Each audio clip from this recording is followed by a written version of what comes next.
Yo, yo, yo. Good morning, everybody. Happy weekend. Happy Saturday. It will be only about probably about a 5-hour stream today. I'm sorry. So we'll get the news in, probably play a few games. I don't know if Pinky's going to be down for Baldur's Gate 3, or if I'll just do something else. I don't know. But whatever we do, it probably won't be super long. I've got some family stuff going on today, so sorry. Bit of a shorter stream today. Plus, I still need to rest up, dude. I don't have quite the headache I had yesterday, but I definitely ran myself pretty ragged. Streaming for 16 hours today, the Game Awards, and trying to recover from being sick, and it knocked me down pretty hard yesterday. So I feel better, but I'm definitely still pretty beat up. So, but I hope you guys are doing good, man. I hope the weekend's going well. Happy Saturday again, and let's do what we do, man. We'll go ahead and dive in here and start looking at some video gaming news stuff and see what's going on in the industry before we hop over there and play a few games, or play a game for a little bit before we call it a day, okay? I'm guessing the news is going to be pretty saturated with more Game Awards stuff, but that's kind of to be expected. I figured that would be the case through, at the very least, to the end of this week, and probably through the beginning of next week too. But let's go see what we got, okay? Let's go.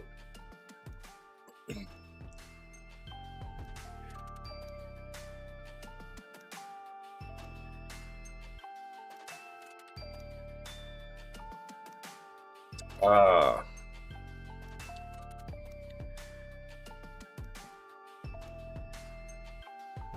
This whole Blade thing is just kind of pissing me off. Jeff Keighley shows cowardice at the Game Awards. Yep, we talked about this yesterday. But let's pull this back up and see what Insider Gaming has to say.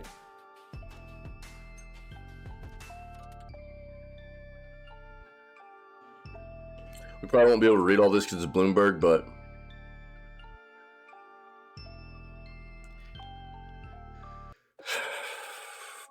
Video Game Awards were heavy on promotion and light on awards because their awards don't matter, and it is just...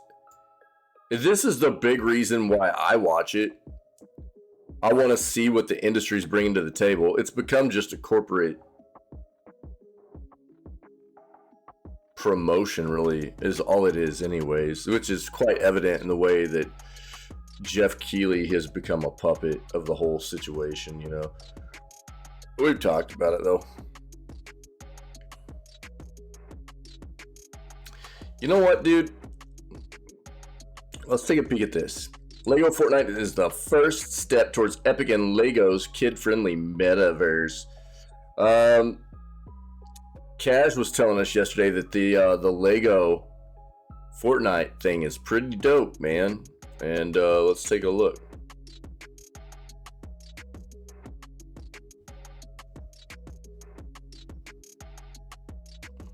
The finals is getting blasted on Steam for slowing the game down.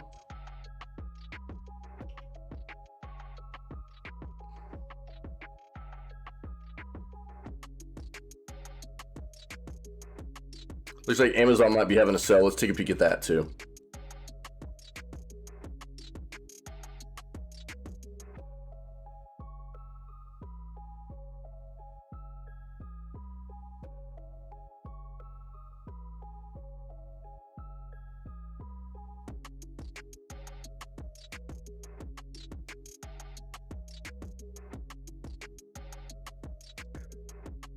Oh, excuse me.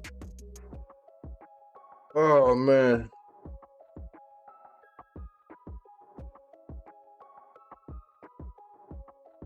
Nintendo has canceled their annual video game showcase, citing persistent threats. What?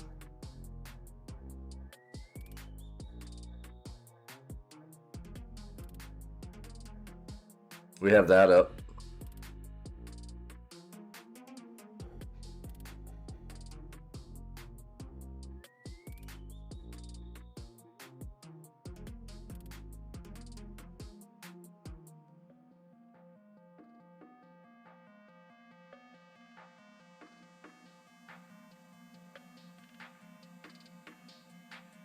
Fanatical's Bundle Fest is ending with one of the best PC gaming bundles we've ever seen.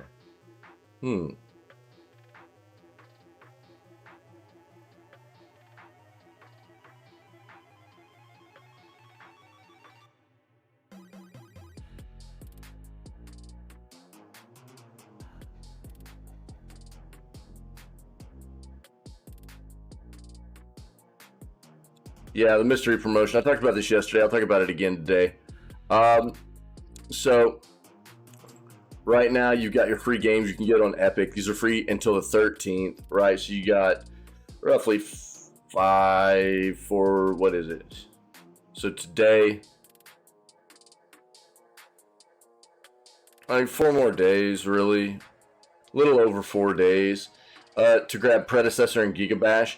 And then it looks like their holiday stuff is going to kick back off, which means that, well, yeah, it says right here, unlocking in 4 days and 3 hours. So this is going to start their holiday giveaway stuff, where probably for about a week and a half. Excuse me. Week and a half, roughly. Anyways, could be closer to 2 weeks. They'll give away a free game every 24 hours. But you have to log in and grab that free title within that 24-hour period to get it, just like the weekly ones work. So be prepared for that. We knew it was coming. I was advising people to get ready for it, informing.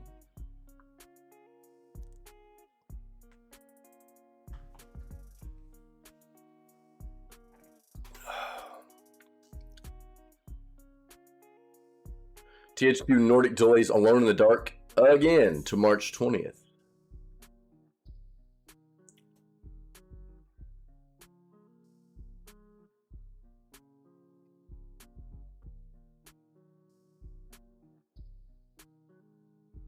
We talked about that yesterday. Shinobi, Crazy Taxi, Golden Axe, Streets of Rage, Jet Set Radio, all this stuff, dude. They're bringing back from Sega. They're bringing all these classics back to modern gaming, which is cool. Hopefully they're good. It looks good so far.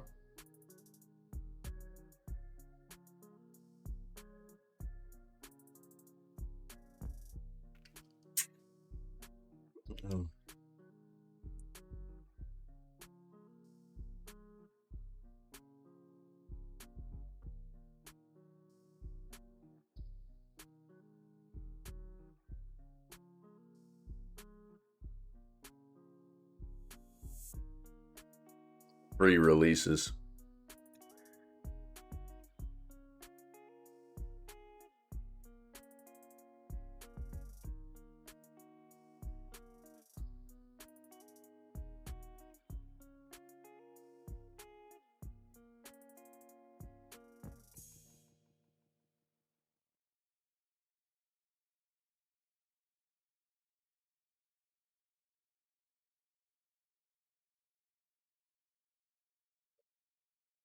Looks like Rocksteady is trying to incorporate an offline mode. It won't be here on the release of Suicide Squad Kill the Justice League, but I don't think that'll be something that saves that game anyways. That game will have to be very, very fun for it to be embraced by consumers in large part. For how scummy monetization-wise it looks like it's going to be.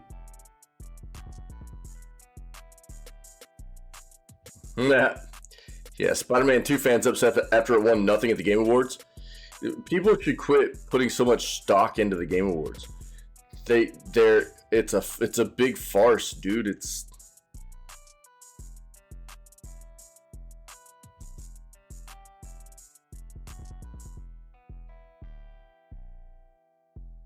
doesn't mean anything.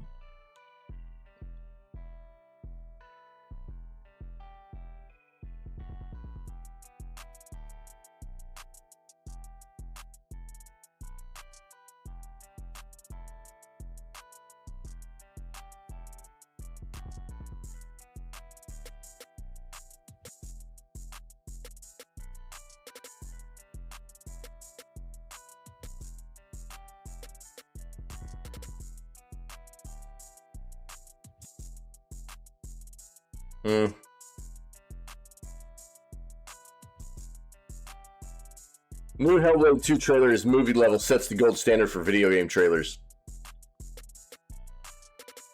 I'm going to provide a different take on this. And it's something I've talked about recently, actually, which is Hellblade 2 has looked good for a long time.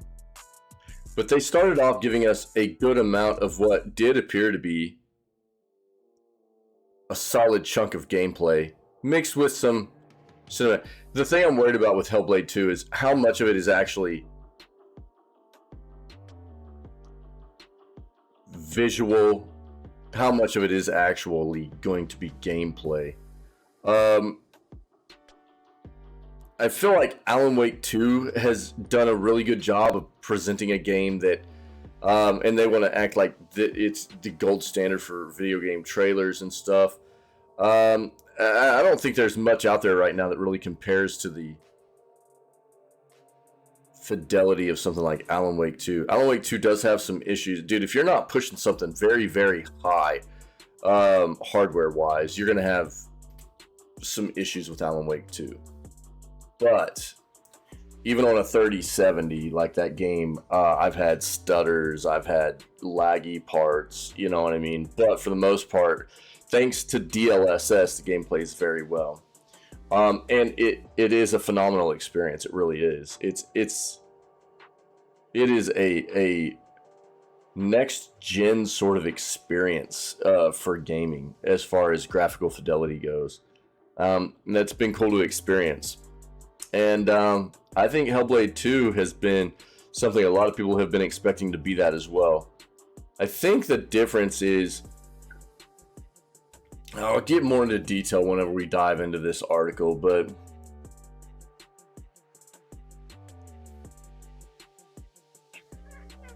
how much are developers going to be taking away from the playing experience just to give a visual experience? If that makes sense. That's what I hope is not going to happen. I'm hoping that developers are not going to be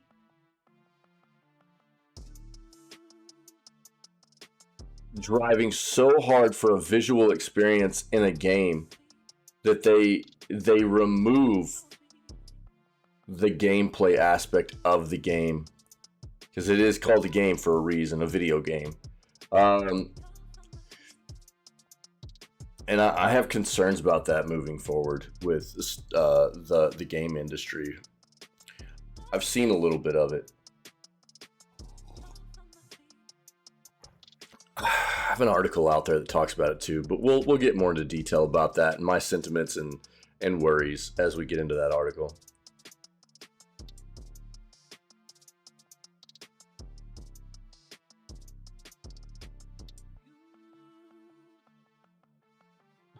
The day before appears to be a big old disaster. Yeah, saw that one coming. Yup.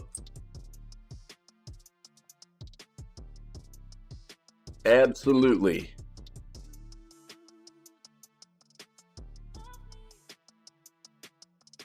Take a look at our other search real quick.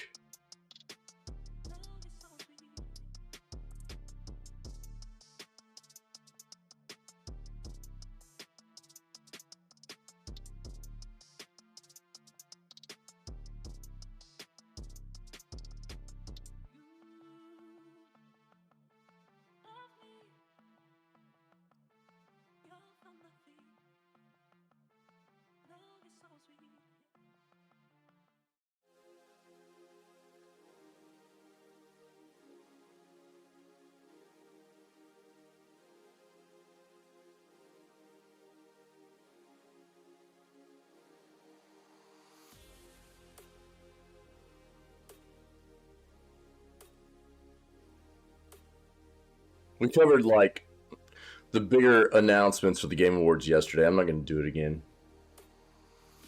I'll have some articles. I don't know if I'll get to work on it tonight, but hopefully by the end of the weekend, early this coming week, I'll have some articles up on YouTube about the Game Awards and stuff like that.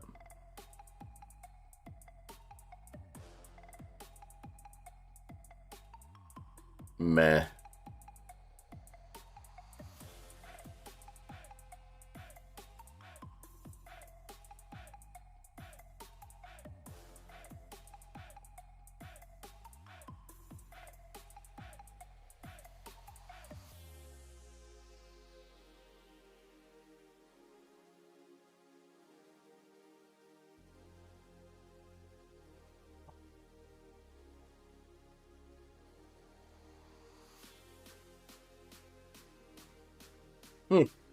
Tiny Nintendo Switch dock, huh? Interesting.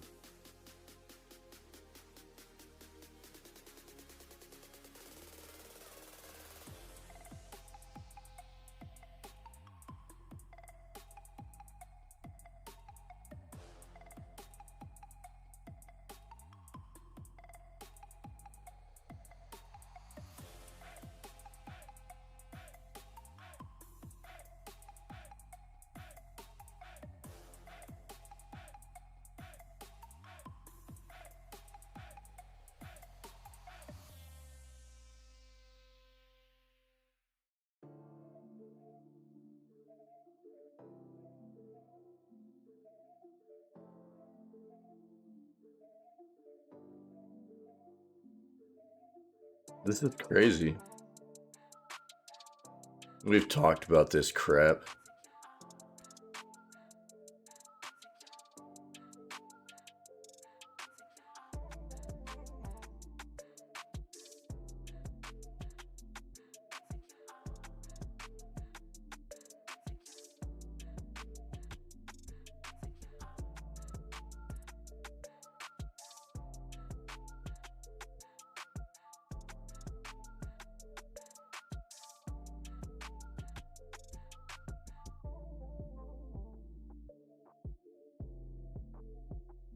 Game Awards was a full-on parody of itself this year. What?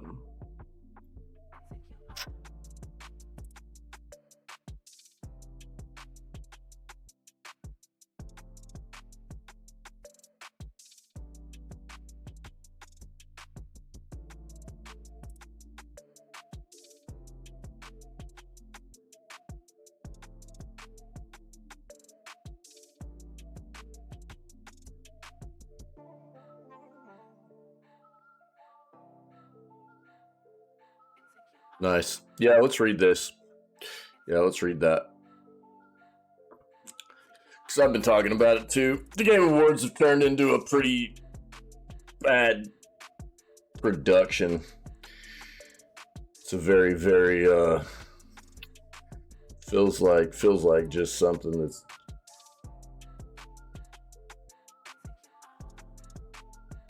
driven by corporate politics and who's stuffing the most money into Jeff Keighley's pockets and stuff like that nowadays, where it didn't used to.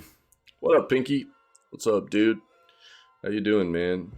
So we'll take a look. I've been talking about it. I expected it. They didn't disappoint on that front.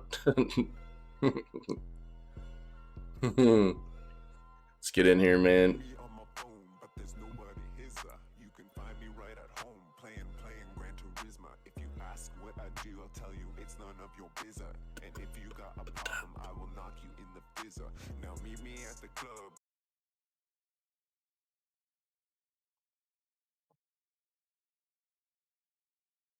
Exhausted mostly, bro. Me too, dude. Oh man, I'm having I feel better than I did yet. Much better than I did yesterday, actually. But dude, I'm exhausted too. Trying to recover from this being sick stuff is really taking it out of me. Yeah. Were you wanting to play today, man?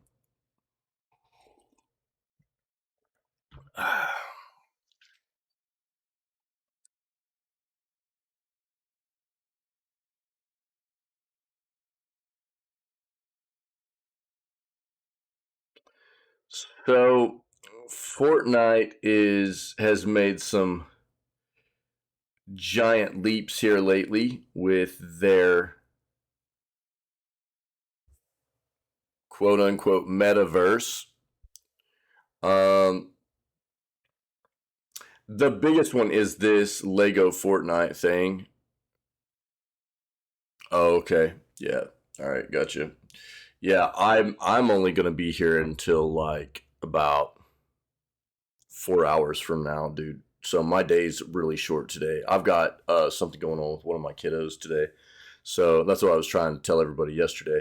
My day's really short. So um, tomorrow I had more time to play, but today I don't. So it'll be the news and then maybe like a couple hours of gaming, probably something like that. Oh yeah, yeah, yeah. No, I get it, dude. Yeah, we've just got like opposite weekend stuff going on, man. But you should be good through this coming week, right? For working day shift and stuff. Is that right? So that's cool. Tomorrow I'll just play Alan Wake, dude. Yeah. Okay. Cool. Yeah. Yeah. Well, we can get a little bit in this morning if you want to. Um,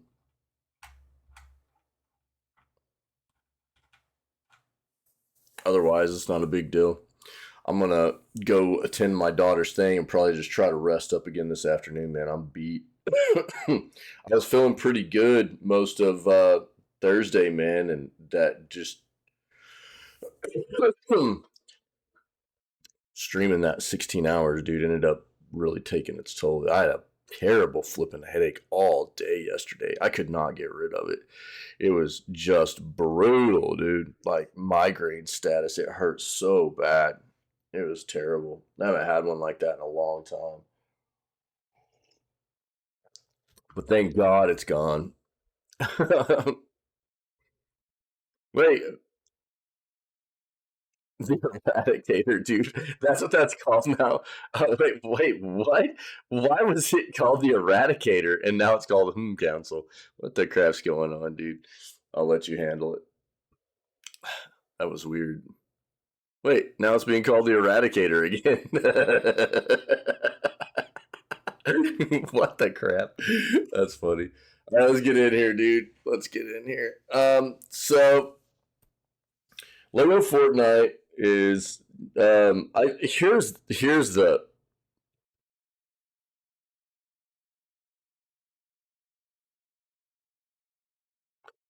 thing I think is weird. Whenever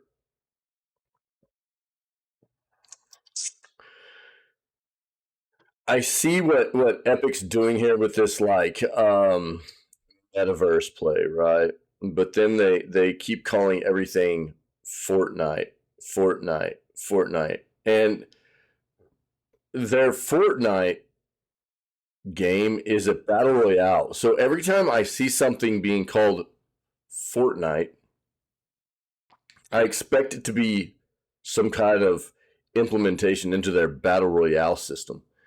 Instead of it just being like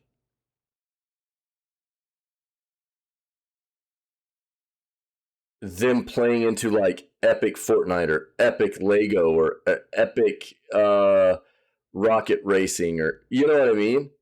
Um, which seems kind of weird, but I don't know. That's what just keeps oh, that's the creator of the emote? Oh, I got you, dude. Yeah, yeah, yeah, yeah.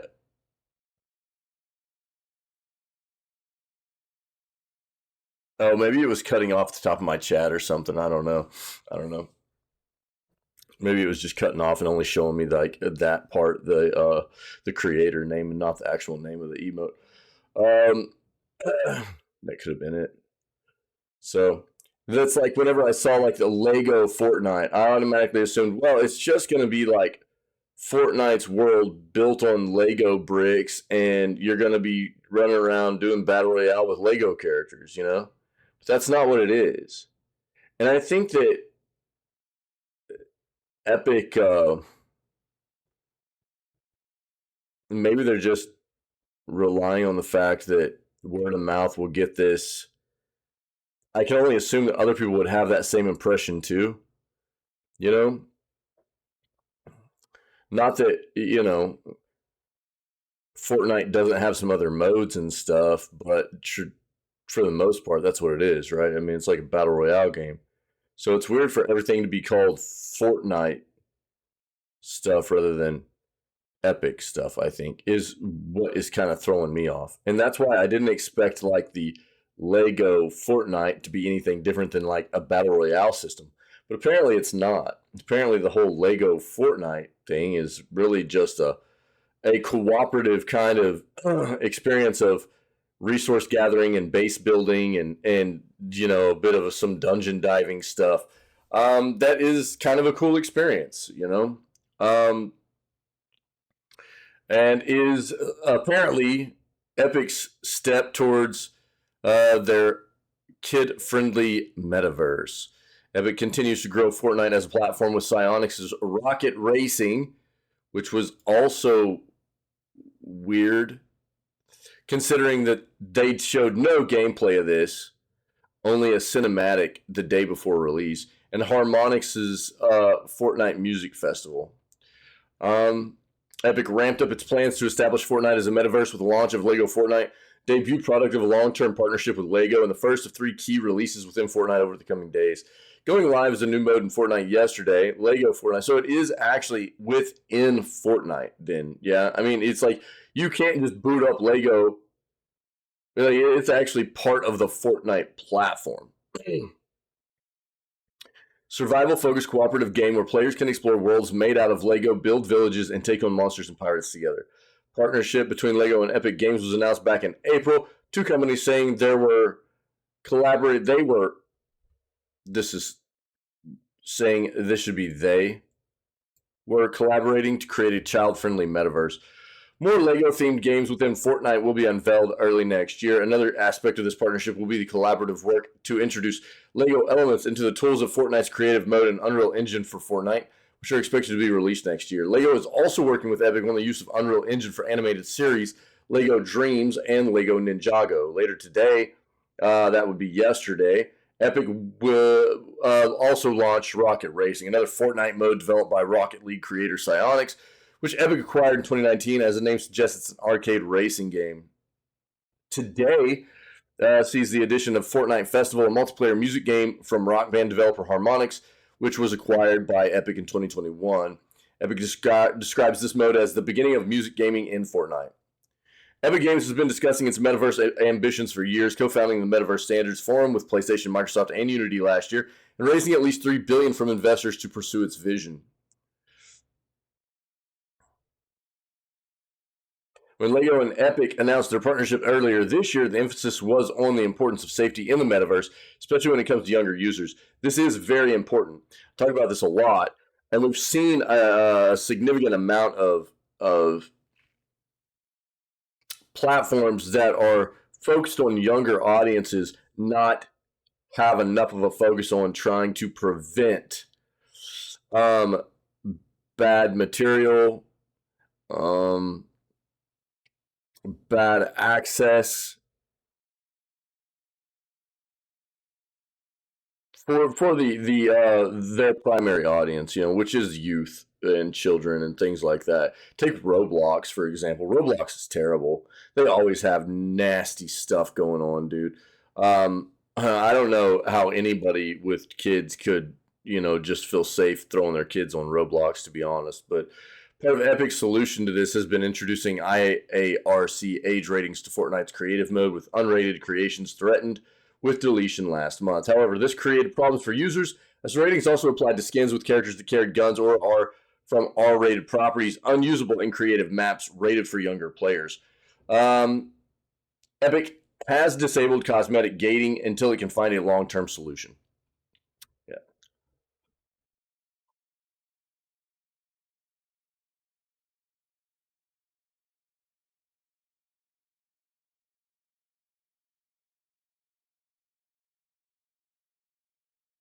Well, we all know that Epic had been struggling here lately. A lot of layoffs, things of that nature. So we'll see if this helps. Casual saying that this was a pretty cool little experience, though. The Lego Fortnite stuff. Here we go. The finals is getting blasted on Steam for slowing the game down, except the developer says it didn't change speeds at all. When it comes to speed, sometimes it's all a matter of perspective. The finals, a highly destructible FPS from ex-Battlefield devs, surprised launched at the Game Awards last night. Shooter had just recently ended a very successful open beta that attracted hundreds of thousands of players, but many, myself included, wondered if Embark Studios still planned to get the game out before the end of this year. Now it's here, and launch day is going well. Finals is one of the most played games on Steam right now, peaking at over 200,000 current players on PC alone. Now, they say the launch is going well, but they don't actually talk about the reviews, right? Here, let me give you this.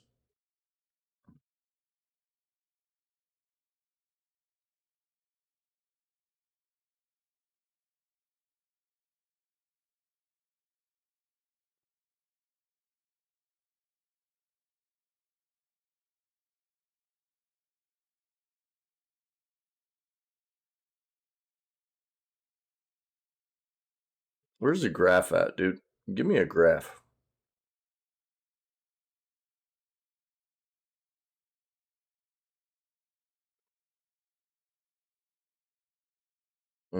I guess I don't have a graph up for this yet. Probably because it hasn't been out long enough. Uh, um, um,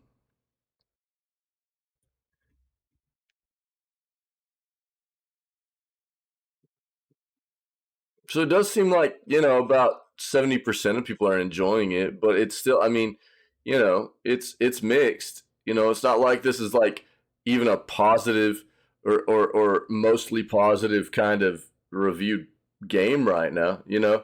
Um, so just because there are a lot of people trying it out doesn't mean that it's going to be successful. There's one hangup. A lot of people aren't happy that Embark slowed down the player movement between open beta and launch. The pushback is strong enough that the finals currently sits at mixed on Steam with over 300,000, or excuse me, over 3,000 negative reviews, and a lot of them are about movement. Over 3,000 negative? Where are we at now?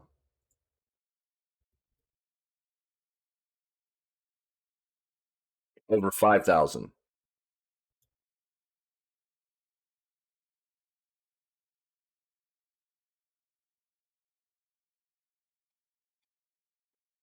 Quote, y'all remember how buttery and smooth the movement felt in the beta? Reads a top upvoted user review from Steam user That Timberwolf. Yeah, they nerfed the movement speed for all classes by a very noticeable amount and introduced delays in some of the animations. Everything feels extremely sluggish now, even while playing the light class. Please, please, please revert the movement changes, reads another negative review. Revert the speed, cowards. Reads another. Except Embark says it hasn't changed player speeds at all since open beta and isn't quite sure why players think it has. They do have a few good guesses, though. We've been investigating your feedback on the feel of the movement from open beta to now. It's been hard to pinpoint because there was no change in the movement system or the movement speed between the two tests, wrote Embark community lead Dusty Gustafson in the finals Discord server. We have identified a few things that might be causing everyone to experience the gameplay differently. In the past month, we've made small adjustments to animation, sounds, and settings that in combination may be giving the feeling of slower movement, especially in light and medium archetypes. Gustafson also identified a specific setting that might be causing an illusion of slower movement. Settings were reset as well. So FOV is defaulted to 71. Embark is working on rebalancing some of the animation changes mentioned, but Gustafson says, for your part, changing your FOV can be really helpful. um, Really? I find this situation absolutely fascinating. It's true that FOV can have a huge impact on your perceived speed of a first-person game. Cranking the FOV up to max at an FPS widens your peripheral vision, creating a fisheye effect that makes objects on the sides of the screen appear to move faster. The opposite is true for lower FOVs. The less of the world we can see changing around us, the slower we perceive it. So let's check Embark's at work. Here's the movement speed of a light class build from an open beta versus final release with FOV set to the default 71 in both clips.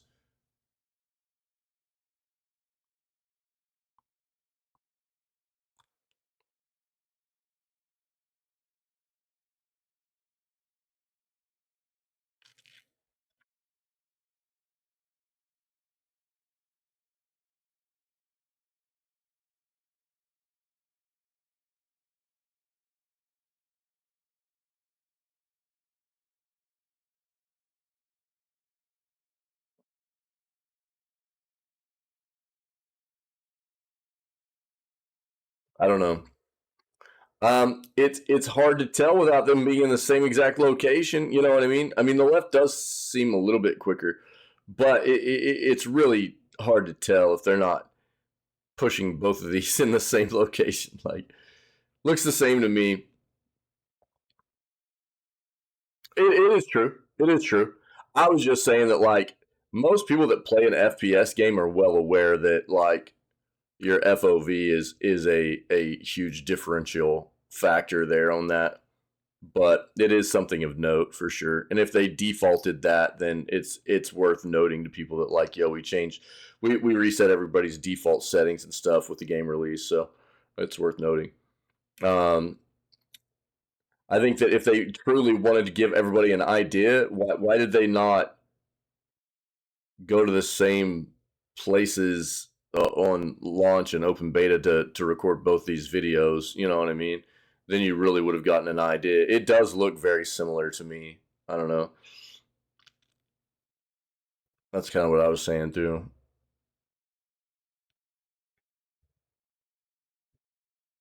I don't know how you're supposed to give people a good idea of whether, because I mean it's really, it makes it really really hard to tell. You know. Uh, the difference between 71 field of view and 100 field of view looks like in the current version of the finals. Um,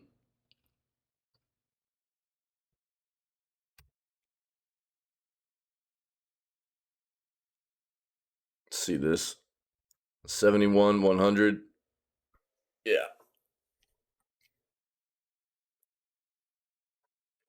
I mean, I'm obviously, I'm always cranking my FOV up quite a bit too whenever I play these kinds of games. You want as much of that peripheral intake as possible, you know. But I mean, here's the thing that's weird though. Like, it is night and day. FPS players tend to increase their default FOV because of the boost to peripheral vision, but a less talked about benefit. Many shooters just feel way better when we think we're moving faster. Yeah, I prefer a fat. Pinky and I have talked about this a lot. You know, we like fast paced shooting games. Slow, sluggish games. FPS games aren't the best feeling thing in the world. Um, Evidenced by reactions to the finals, our brains can detect a speed difference without even realizing it's a matter of perspective. Uh, I still set my Minecraft FOV to Quake Pro. Nice, dude. High FOV has a trade off, though. You can see more on your side, but everything directly in front of you slightly shrinks. It can make it hard to track faraway targets in a shooter. So you'll often hear esports pros suggest lowering your FOV as much as possible to increase your accuracy or even playing a smaller aspect ratio. I don't, most time whenever I play my games, I don't FOV all the way up. I FOV because, like, take for instance, a lot of times if you're FOVing, they'll start you off at like a 70 or a 75, but you can go up to like a 110 or a 120. I'll usually go to like a 95 to a 100. I'll hit somewhere in the middle of that. 120 is the way. Yeah, I usually go up to like somewhere in the middle of that, because it does make a difference. There's pros and cons to both sides of it. But that's usually the way I've addressed it personally. I don't max it. I usually go up to like about a 100, 105, maybe something like that, and that's where I kind of sit at. Um, but everybody, preference is preference, and that's fine. We don't recommend either of those things. Let's see. Wait. You'll have to hear. Yeah, we don't recommend either of those things. You should play around with the finals FOV slider to find the visibility you're most comfortable with. For a game like the finals with long range firefights and lots of verticality, I'm probably going to land right in the middle with 85 to 90. Uh, Realizing this particular backlash is probably one big misunderstanding. Some Steam players are trying to undo the damage dealt to the finals review average. Positive reviews that include a word of advice. The game is perfect despite the mixed reviews. Most negative reviews are from people who don't know how to change their in-game settings. There's always really weird issues like this. I mean, here's the thing though. Like, is this could quite possibly be people just following a trend and being like misconstrued by like following a narrative that they read and go, oh yeah, it does feel slower. That kind of thing happens, you know. Railroad Quest lets you have 145. Jesus, dude, nice. That's cool. Um, because you know people can be susceptible to that kind of effect. You know, the other thing could quite possibly be that maybe something has happened here that affected things a little bit. If this many people are following suit and being like, yeah, it does feel different. The other thing is like, how long ago was the beta, and how many of these people have been playing other games since, and how many of them really remember exactly how the game felt, you know, as opposed to these other FPS games they've been playing that maybe were a little bit quicker. There's always that kind of issue that could be playing into this as well, you know. How many people were playing something stupid fast, you know, that maybe this, you know, the finals was a little bit slower then, and then they get back into the finals and they're like, oh, this feels slow. You know. And it's like, well,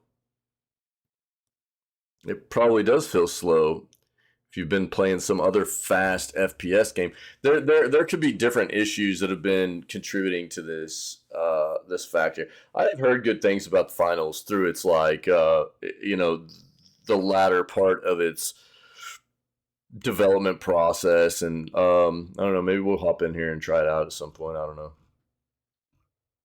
We'll see. There's always a chance, but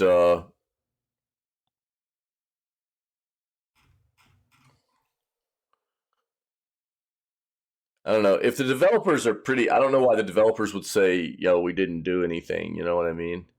I don't know why they would say they didn't if they didn't, rather than just be like, "Yo, yeah, we there quite possibly some things that we did to, and this is why," rather than just totally. That wouldn't make much sense either. Really, it wouldn't be the first time a developer had done that either, though. So I don't know. Enjoy discounts. Let's select Switch games and accessories at Amazon. Black Friday and Cyber Monday may be over and done with, but Amazon still has plenty of surprises up their sleeve at the moment when it comes to sales. If you've been hoping to pick up gifts ahead of the holidays for the Nintendo fan in your life, you can find a variety of games, cases, controllers, and more on sale right now at Amazon. Shin Megami Tensei 5, $30. Bayonetta 3, $30. Super Bomberman R, 15. The Night Witch, 25.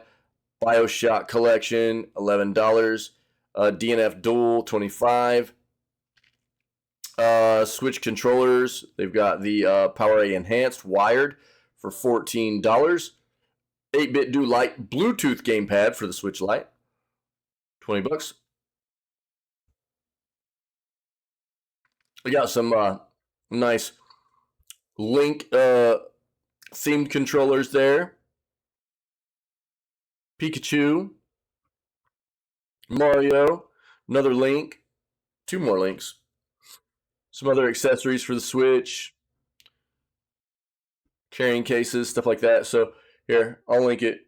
If you're in the market for some stuff, take a look. Might be able to still get some deals there. And then next, Nintendo cancels annual video game showcase. Nintendo has canceled its annual video game showcase and other events, citing persistent threats, according to Fox News. The decision, okay. First of all, I don't put a lot of stock in anything that comes out of that news outlet. Sorry. I'll probably confirm this by some other source, but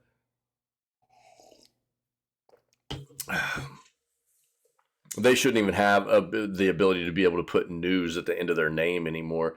The decision was made due to concerns for the safety of the company, its employees, and players. Eagerly anticipated Nintendo Live 2024 Tokyo event, initially slated for January 20 and 21st, has traditionally served as an annual spectacle where Nintendo unveils its latest games and cutting-edge hardware. The event has consistently attracted gaming enthusiasts, providing them with an immersive experience at the bustling Tokyo exhibition hall. Scheduled to span 2 days, the event has been a highlight for fans, offering a platform to witness firsthand and the innovation and creativity that Nintendo brings to the gaming world. The gaming giant is taking the unprecedented step of postponing numerous other events, including this one, casting a shadow over the gaming community's calendar. Among the affected competitions is the Japan Championship for Splatoon, immensely popular ink shooting game, slated for a showdown in later this month. Furthermore, fans must brace themselves for a delay in next year's eagerly awaited Mario Kart and Splatoon contests. Nintendo has remained tight-lipped regarding the specifics of the threats that prompted these decisions. The gravity of the situation is underscored by the company's confirmation that law enforcement authorities have been engaged.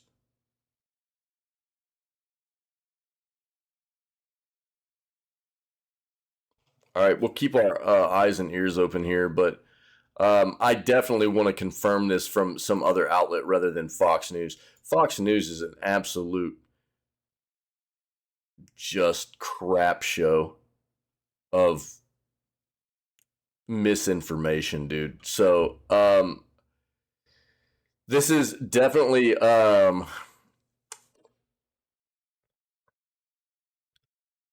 not great to hear, and but I want to confirm this from some other stuff here. Let's go ahead and take a look.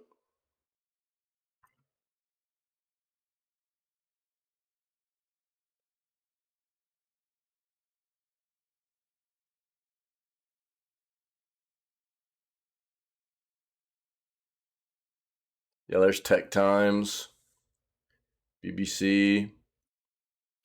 We'll probably get more on it tomorrow as well.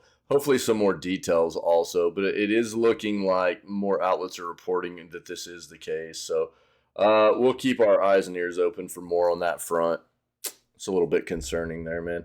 Fanatical's Bundle Fest is ending with one of the best PC gaming bundles we've ever seen. Last chance to grab dozens of other Fanatical bundle deals for cheap. Today is the... When was this? This was yesterday. So probably gone already, but we'll check. Yesterday this was written, and it says today is the final day of Fanatical's Bundle Fest event, meaning you only have a few more hours to score dozens of PC games at incredible low prices. Let me see if this comes up. Yeah, that's blocked. Okay, hold on. Fanatical's Prestige Collection Winter Special 2023 bundle is packed with some of the best PC games in recent memory. Build your own bundle starts at 2 games for 15, moves up to 3 games for 22, 5 for 35, or 7 for 48. Pricier bundle than most other Fanatical bundles makes sense when you see the caliber of games on offer. List is stacked with acclaimed games like a Control Ultimate Edition, Death Stranding, Director's Cut, Disco Elysium, The Final Cut, and more. You can see all the games. There are a lot of notable ones in here. So take a look. I don't know if it'll still be available or not, but you can take a look and see. THQ Nordic delays Alone in the Dark again to March 20th of the coming year. THQ Nordic announced that it's delaying its new Alone in the Dark title yet again. Instead of launching next January, the game will now launch on March 20th. According to THQ Nordic, the game is being moved to avoid developers crunching during the holiday season. That's good. Quote, the well-being of our teams is a top priority, and both companies want to avoid potentially crunching over the holidays, said the publisher in a statement speaking both for itself and developer Pieces Interactive. Furthermore, THQ Nordic and Pieces Interactive want to ensure that the game not only meets but exceeds the expectations of the community, especially with the outstanding performances of Hollywood stars David and Jodie as the main protagonists. It was originally intended to launch in October of this year. Publisher delayed the game to January. Did this by its own admission to avoid a very crowded October release window.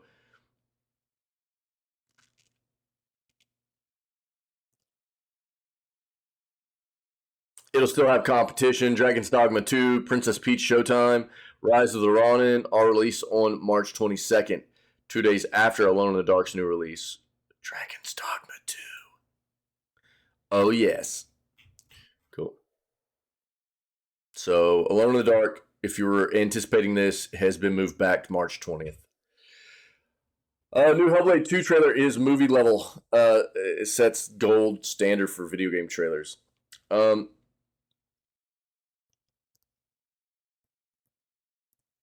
Ninja Theory has released a new trailer for Senua's Saga Hellblade 2, and it's absolutely stunning both in-game and cinematically. All right. So I've talked about this here recently in the fact that it's becoming harder and harder and harder for us to tell what is and isn't gameplay and what isn't cinematics, right? So let me see here. I think I've got this right here. I'll link this first before I continue on with this. But just because this is an appropriate thing for people to maybe go take a look at and watch, because we've already talked about it a little bit.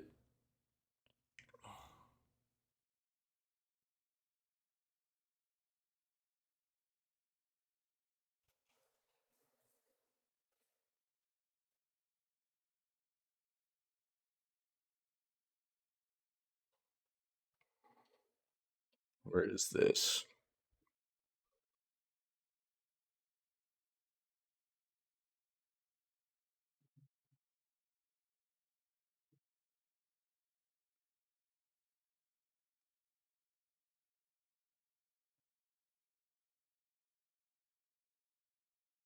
Hmm. I can't find it right now. But we talked about this recently. I'll try to find it later for you guys if you want it. But we had a discussion about how, back in the yesteryear of gaming, it was much easier to tell whenever you were dealing with cinematics as opposed to gameplay, right? Because it was quite obvious. The gameplay could not be made in the same fashion of graphical fidelity as what cinematics were, right? So that's why, certain developers became so very popular at being able to give us these cutscenes in games that were very immersive and of high quality as opposed to what the gameplay graphics actually were at the time. You think back to things like the Blizzard's done a great job at it over the years, obviously, the Diablo games and Warcraft and stuff like that, Um, and then even, a lot of the older Final Fantasy games, take Final Fantasy 7. I remember Final Fantasy 7, most of that game you were running around, as a poly, but a lot of poly character stuff and the original Final Fantasy 7, by the way. But the cutscenes were so progressive and advanced for that time, and it was quite obvious that whenever you were watching a cutscene, you were watching a cutscene, and there was no gameplay element there, right? But it's become much more complex and harder to tell nowadays as graphics have come much further. It's quite often harder to tell in many occasions whether or not you're in control of the game yourself and actually playing the game, or if the game has taken that control away and you're actually just watching cinematics, because it all looks the same nowadays. It's a harder thing to decipher, yeah, and it presents a tougher situation for us as the consumer whenever we're watching things like trailers. And sometimes it's still obvious. Yeah, sometimes it is still obvious. Like we talked here recently about the Psyonix's new Fortnite racing game. What are they calling it, dude? They showed a trailer of it during the Game Awards, and it was like, oh, this is cinematics. This is totally cinematics. They literally showed no gameplay, and why they did that, I have no idea. But then you take a game like maybe Senua Saga, and I can tell you for a fact, every time you see a trailer for this game, they say it's gameplay. Everything's gameplay. but it's a very convoluted kind of thing because what you run into, and if you remember the trailer from last year or earlier this year that we got, it was literally just Sanua walking around and being engaged in this visual kind of scene that had no real gameplay aspects to it, but they were still trying to say that it was like gameplay. So the most of what you could have been doing there was like literally using a joystick to walk around.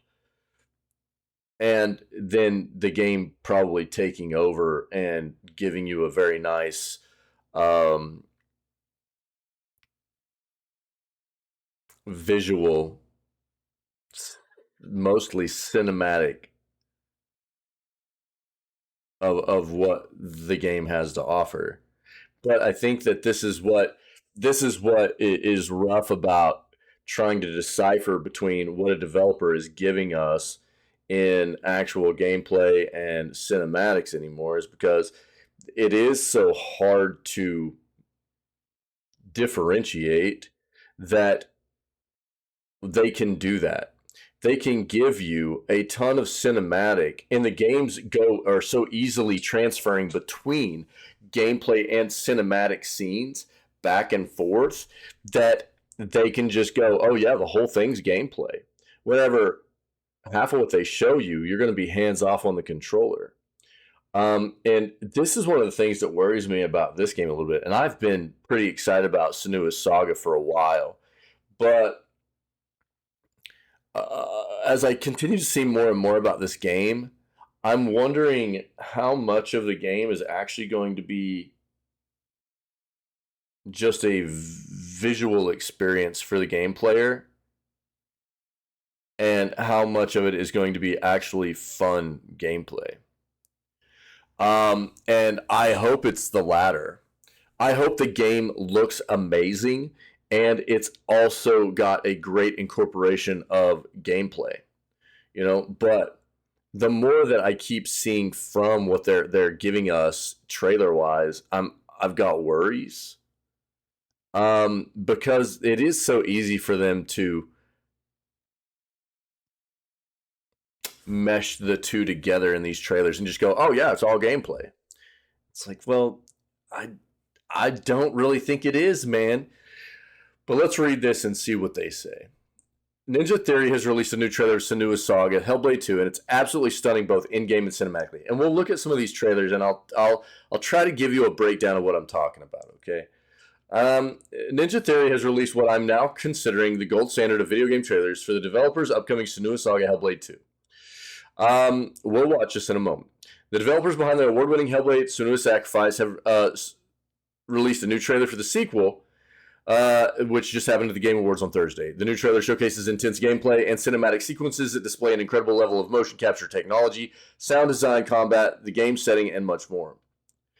Ninja Theory explains in the YouTube video description that Hellblade 2 will be set in Viking Iceland. Senua will journey throughout, saving those who have fallen victim to tyranny while attempting to overcome the darkness within and without. Furthermore, the trailer showcases the impressive capabilities of the Xbox Series X, as it is detailed at the beginning of the trailer. The in-game shots were captured on Microsoft's flagship console. Trailer is undoubtedly an incredible piece of art by itself, with its pacing, sound design, in-game footage, story arc, and graphics. Covers all of the important bases of what gamers want out of the video game trailer: a tease of the story, in-game footage, cinematics, combat, epic music, and building of momentum that concludes by leaving you wanting more. While this is certainly a subjective take, I believe the official trailer for Senua's Saga Hellblade 2 has set the gold standard for video game trailers.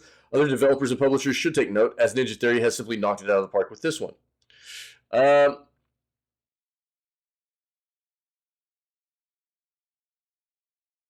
the goal with Hellblade 2 isn't to perfect it, but to create an experience that feels more believable and more refined. Ninja Theory's founder and chief design director, Tamim Antoniades, dude, I probably butchered that, said in an interview last year, its ambition in terms of scale is bigger. I think Hellblade 2 will make Hellblade look like an indie game.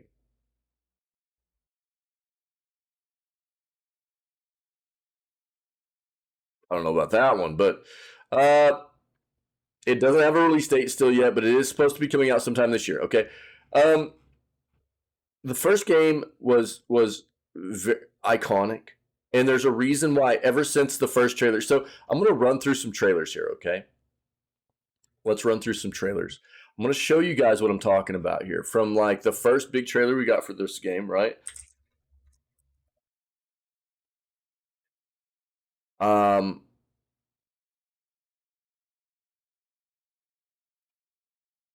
Is this it?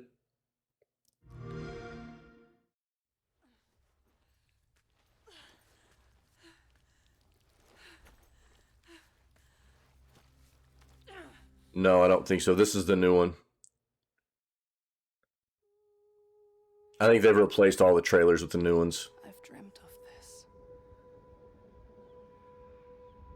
This place of fear and fury.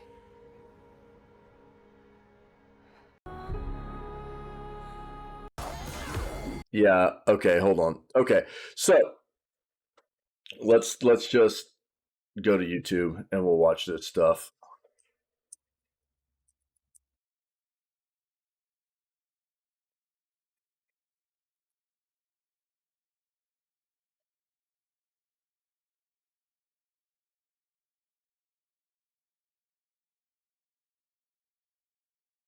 So this was their big initial trailer, I think, was this one, which was 3 years ago.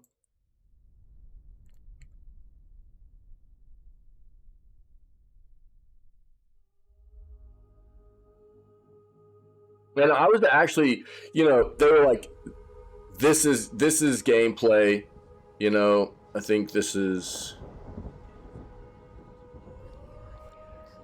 no, this isn't the right one. This isn't the right one. Give me a second.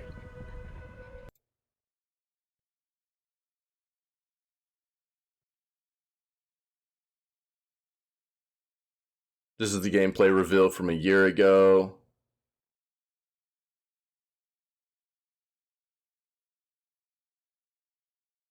I think this is it. Stories to strike the gods that haunt us.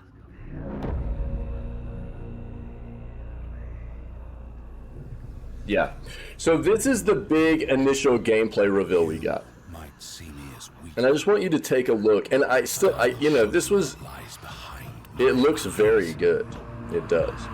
But try and take a look at, like, how much of this is, can you really pull out how much of this is actual gameplay and how much of this is actually cinematic? We will embrace our suffering. Because they do promote this as gameplay, of grief and break their siege. and I think, you know, what they do here is they go, well, it's not a cinematic because it's not just something made just to show. But look, man, even if it's, in my opinion, if it's a cinematic that's in the game, that doesn't make it gameplay, right? Just because it's something you're going to experience in the game. If it's cinematic, it's cinematic. Now, like this right here, I think that this looks like gameplay, right? But for what you believe is yours. The most of what you're doing here is like holding a joystick, probably, right? Brings a different or two to look around. One that Senua would have to learn to bear. And again, this is their gameplay show off from like around a year ago, a little over that, I think. And it looks amazing. Don't get me wrong, it looks great. But I want to just try and get something across here. When people are trying to talk about the gameplay looks amazing and you know, I just want to try and talk about how much gameplay are we actually seeing. It looks dope. It looks really cool.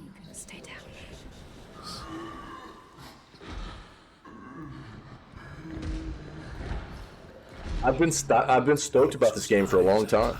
By fear, are besieged by the ghosts that haunt them. Senua saw that to win the war we must break this siege. Break it with an unshakable truth. But you know that like all this right here is just going to be like in-game cinematic stuff, right? You're just watching. You're not doing anything. Now, maybe Get ready. back in control. Probably, yeah. First the image, then the fire. Yes. Back in control. Seems.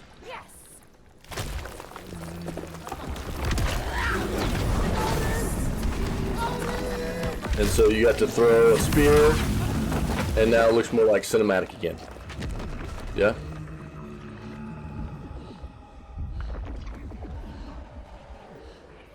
Varric! Harold!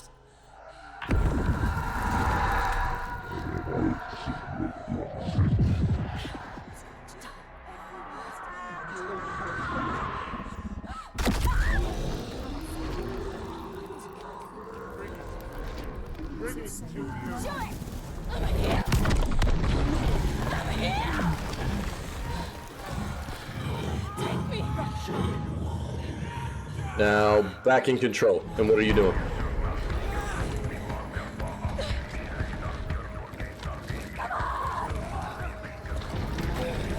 So this is probably the most we've seen out of gameplay so far in this trailer.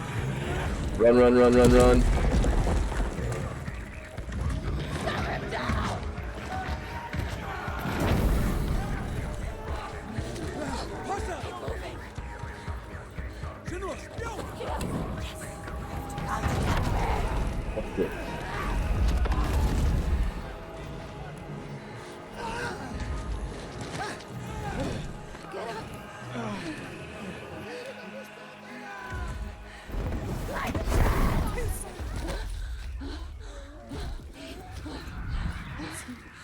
Now not in control anymore, right? Cinematic again.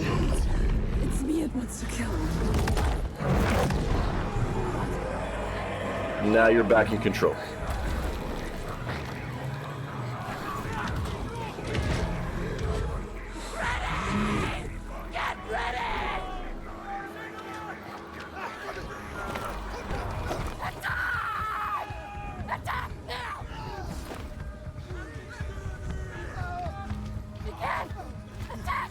Cinematics, right?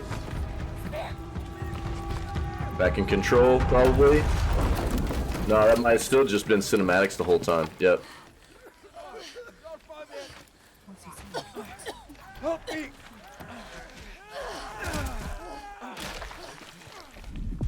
He's seen you. She's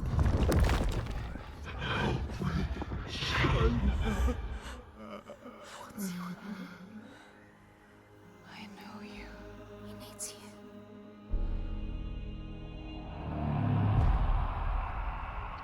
So you see what I'm saying?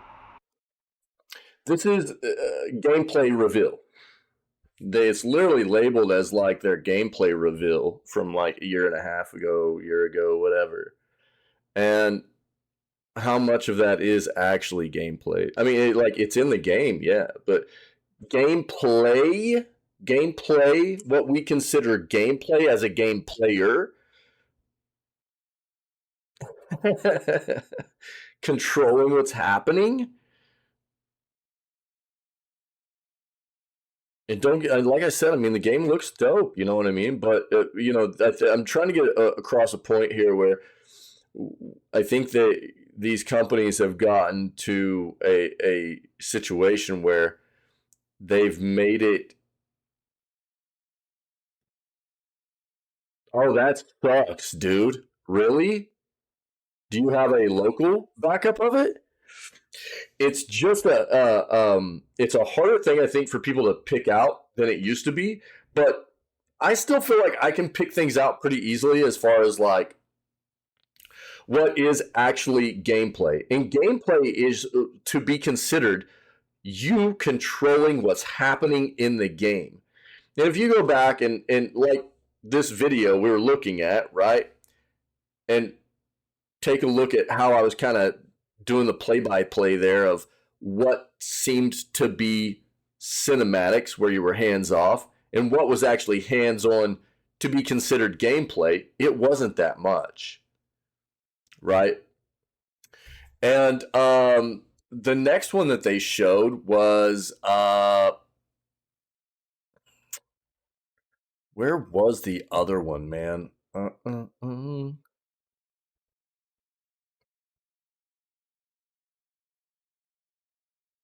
Look through the old PC. That sucks, dude.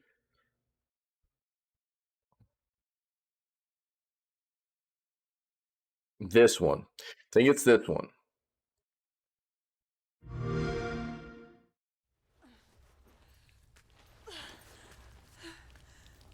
And all so all it says is in-game footage, right? In-game footage. They didn't say gameplay here.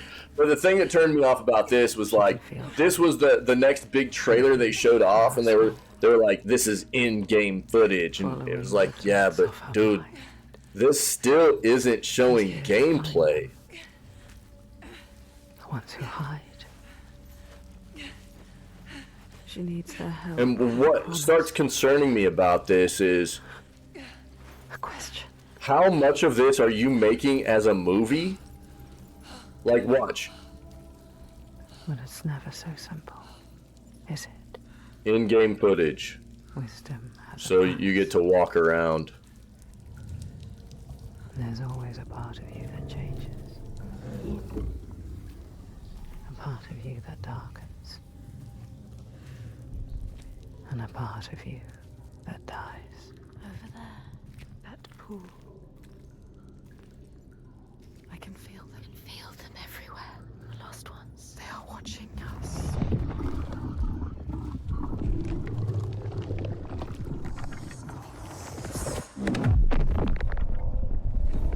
You should never have come here.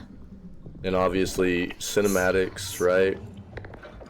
What is going to happen? It's time to find out. How can we make it happen? It's time to find out. Why are they watching? It's time to find out. What are they waiting for? Senwa, what are you waiting for?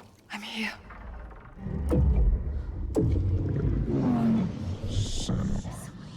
Watching more than one. I know you. Where are they? Where are you? What do they want? I don't like it. I'm scared. This is too Mad woman. Their eyes everywhere. I can feel them boring into her. Witch. What is she supposed to do? Do something. Ask them. What do you want me to do?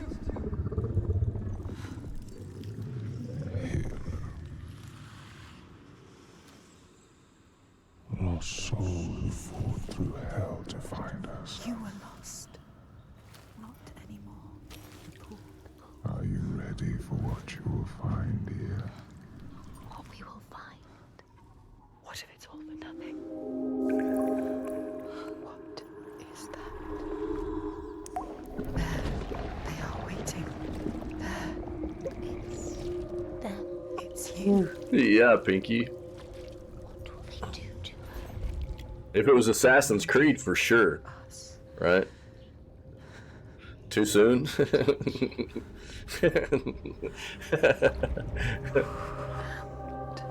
But I mean, this is obviously all cinematic, you know? You're mine. Your voices. All the parts of you that are broken. You can be whole. All the grief. All the rage. All the fear. Everything I've seen. Everything I've done has led me to this place. We've come so far. Not far enough. Say it. You are ready. Tell them. I am here. Now. What if we get lost forever? What will happen to them? What will happen to you? I will not let them down. She is ready. They know. Go. Who are these around you, Senua? Yeah. You have saved. So that was the next trailer that they came out with, and it was like, okay, dude, there's literally the only part of that could have been gameplay at all was after the crawl to where you use joystick maybe to walk forward a little bit, you know?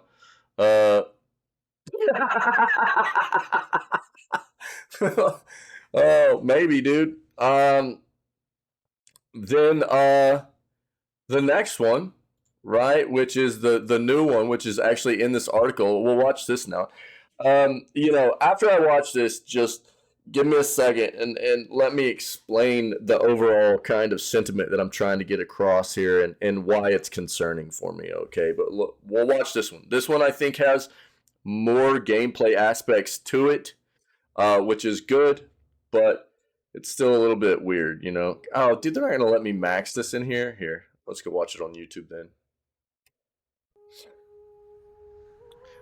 But you can see this is a much shorter trailer than fear and fury. what we got from the previous ones, where they were like, oh yeah, this is in-game footage, this is gameplay, and it's like, how much though? The heartbeat of the lost ones. Excuse me. I can feel them on my skin.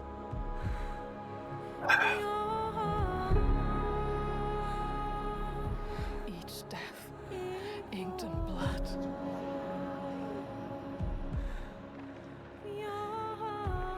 I won't stop fighting for them. Until the very last beat fades away.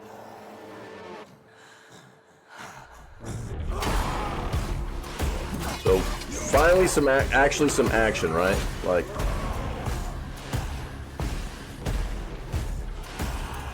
actually looks like this is probably some gameplay.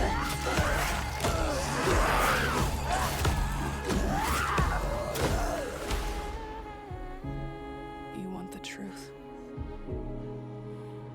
All the lives inside me tell me to let go. The shadow will always hang over me.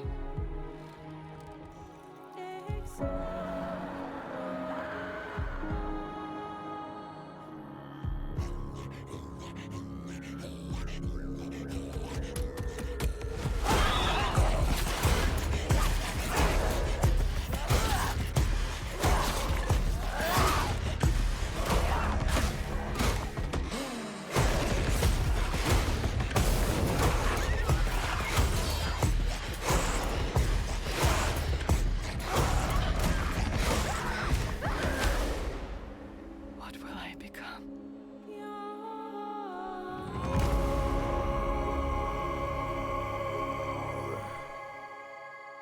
So this one was at least better. At least better. But, I mean, personally, I think that, like, what I want to get across to people here is, like, well, this person is obviously, like, super hyped for this, super amped up, and I've been excited to see what Hellblade 2 is going to bring to the table for a while as well. I mean, I'll admit that. I've been fairly turned off by what's come to us from their trailers and everything, because it's like they've been keep trying to, like, this is better. This is a better look at what we might get to experience in the game.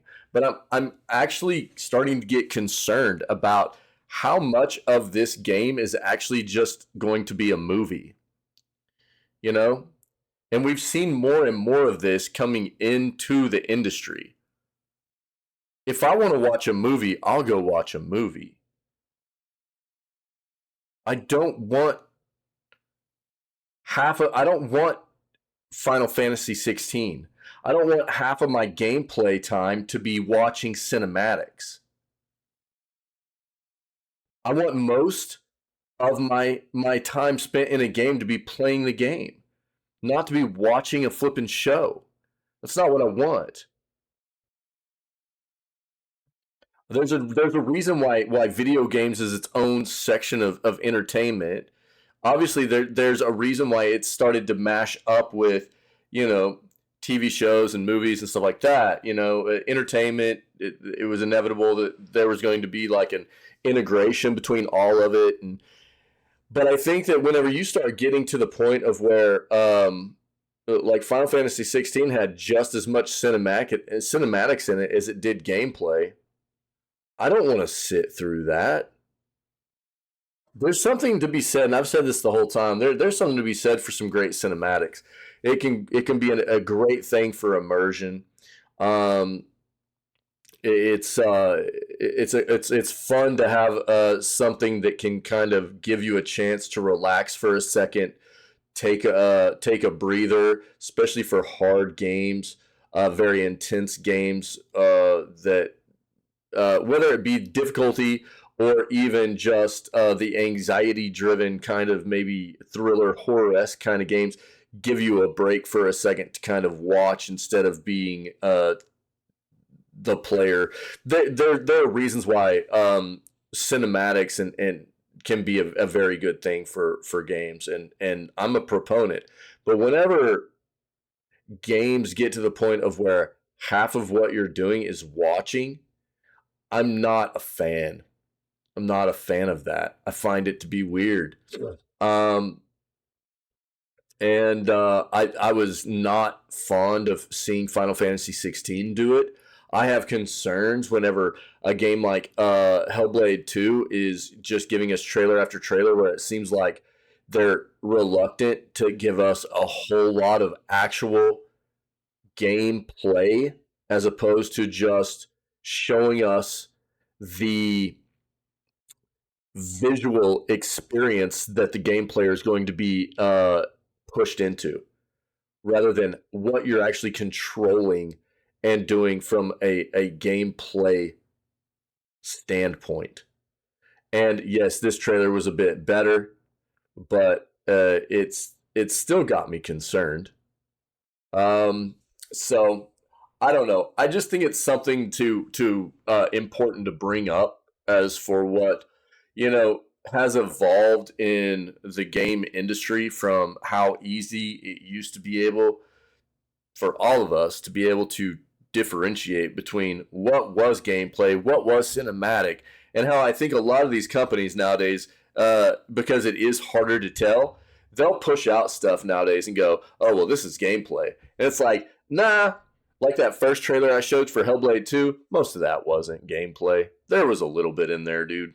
But most of that was not controlled. Let's be fair. It's pretty easy to tell. Yeah. I think it's important for us to start picking this kind of stuff out. And does the game look awesome? Yeah, but does it look more like a movie than it does a game as far as like, how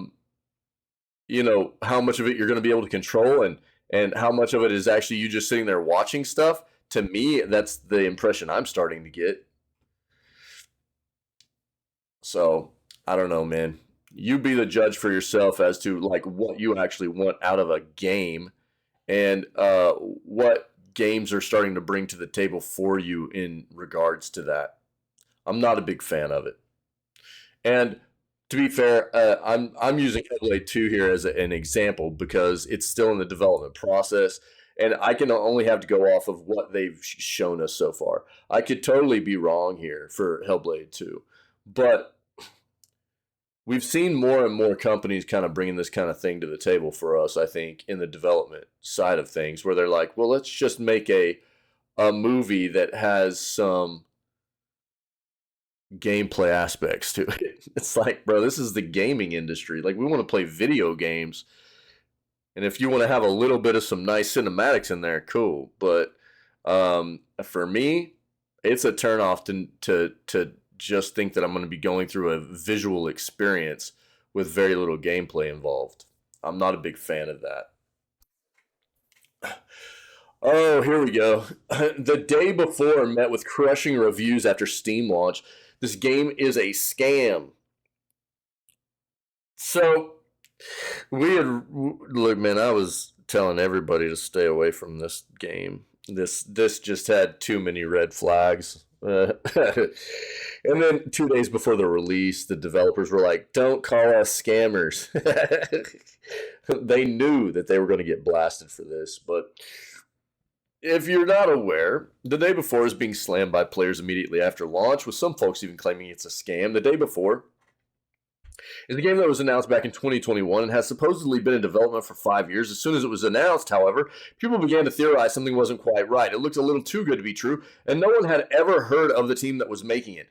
as more information came out, such as the fact the team behind the game had put out a few smaller games that weren't great and were quickly abandoned. They were using a lot of volunteers and much more. People became increasingly skeptical. However, the idea of a big open world zombie game where you fight for survival like The Division or The Last of Us was very intriguing. Ultimately, if the day before could come close to realizing its promises, it would be great. After tons of delays and bizarre hurdles, the day before was released on the 7th. 2 days ago. While it appears to at least be generally functional, it is not the game that was promised. Scope and scale is simply not there, and a lot of players are calling it an outright scam. Many have pointed out that it is missing a lot of features that were in the original ads for the game, and it's missing the depth that it appeared to be aiming for. Many are noting that the day before is not an open-world survival game, it's more of an extraction shooter similar to Escape from Tarkov. While on paper, that's probably not a bad idea, it's not even close to what was advertised. Reviews also cite an empty world with little to no zombies, and the ones that are there are very easy to kill. Combat itself isn't engaging, and it's a bit wonky along with the general gameplay. Seems like there aren't many players within the world despite servers being full and much, much more. To make matters worse, Fantastic, the developer, appears to have removed the early trailers for the day before. They are available on other channels like IGN, but it is pretty suspicious timing. Steam reviews are currently overwhelmingly negative. Pretty disappointing, but it's hardly surprising. A lot of us expected the day before to be a disaster, and it seems to be living up to that expectation. Whether or not the game will continue to be supported to bring it closer to what was promised is unclear, but it's likely a lot of refunds will be issued, and it's hard to imagine this game can even come close to that vision anytime soon, given its current state. Yeah, it's pretty bad, dude. I'll bring it up real quick.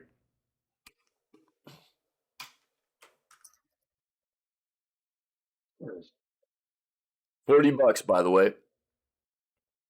17% positive. I'm surprised at that. Still better than Overwatch 2, you know. Still better than Overwatch 2, right? But not a good look, dude. Overwatch 14%. Yeah. Yo, it recently got up to 50 though. Recent reviews are 50%. Yo, nice. Well, look at that. Holy crappers. Interesting. This tiny Nintendo Switch dock is a game changer and it's perfect for traveling. Leave that bulky original Switch dock at home. What is this? Although it's certainly showing its age, and the Switch 2 could be right around the corner, if that's what it's going to be called. I still adore my Switch. It's my go-to console for traveling. Back in 2017, before the launch of the Steam Deck and the Asus ROG Ally or the Lenovo Legion Go, the Switch showed us once and for all that you could have a home console-like experience on the go. Unlike with the PlayStation Vita or the Nintendo 3DS, the Switch allowed you to play big, epic games from anywhere with minimal limitations. While I've always loved the portability of the Switch and being able to play in handheld mode, as someone who grew up at a time when handheld consoles weren't nearly as advanced as they are today, still prefer playing on a bigger screen with one of the best Nintendo Switch controllers. Finding a place for your Switch and its dock in your entertainment center isn't hard, though it is with the original PS5. But the same can't be said for when you want to play Nintendo's hybrid console on a TV while traveling. So, dock downsizing. Look at this little guy. The dock the original Switch shipped with and the one that came with the Switch OLED are well designed and do serve the purpose of protecting the console while it's docked. However, if you've taken one apart like I have, you quickly realize the Switch dock has a lot of wasted space. In the picture above, the Switch dock in the middle is actually an original dock that I took apart, reshelled to make it more compact. Nice. Yeah. If you want to invest in another dock for your Switch, you could do something similar with your existing dock with a replacement shell. $12 on Amazon. Trust me, this project is 1,000 times easier than trying to reshell Joy-Cons, which I've done and wouldn't recommend just because of how tedious the process is. All three of my original Switch docks have been reshelled using the same kit, and I now have them spread throughout my house for when I want to play on a different TV. On the far right side of the picture above, though, you can see the Genki Convert Dock Mini, which is this, right? While my reshelled Switch docks are more than compact enough to travel with, I actually picked up the Ginky Convert Dock Mini back when I added a second screen to my Peloton bike just for playing video games during my rides. For that project, I needed a way to dock my Switch so that I could take up as little space as possible without the risk of falling down. Ginky Covert Dock Mini worked perfectly for this, but I recently picked up a second one just for traveling over Black Friday.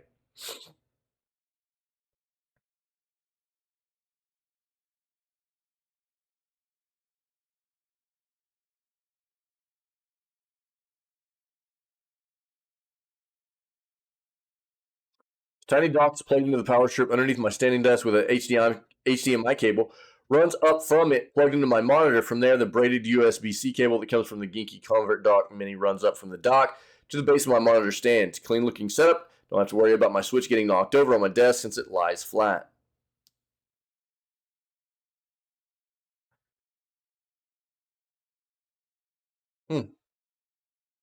Okay. Yeah, it's a pretty nice little on-the-go kind of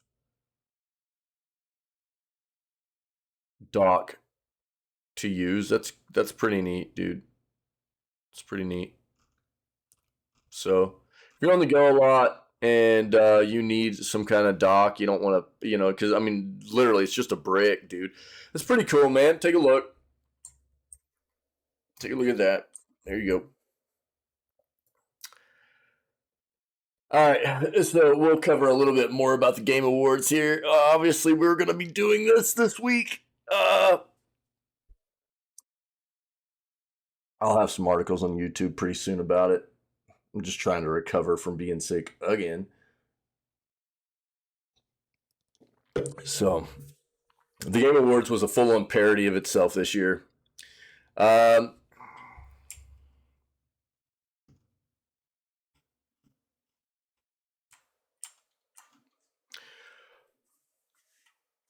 While technically, yes, a number of awards were given out at the Game Awards night before last, including high-profile games like Baldur's Gate 3 and Alan Wake 2 honored, the show itself has descended into a parody of everything it's often accused of being.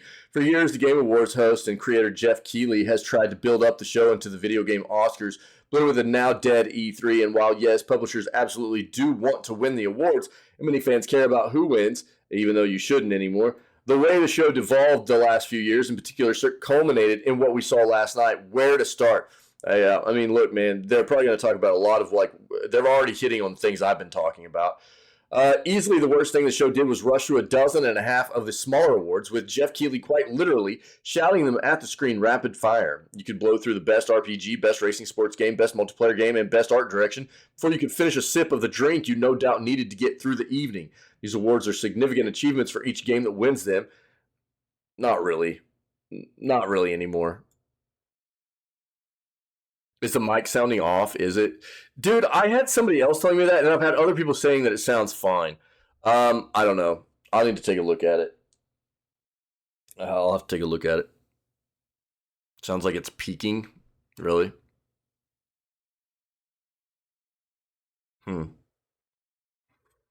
Let me see something.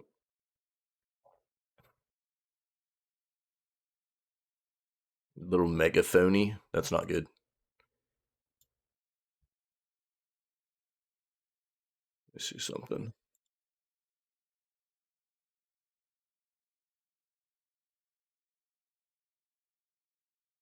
I might just have to take a look at it later today. I don't know if I'll be able to figure it out now. What's up, guys? What's up, Tim? And what's up, Cash?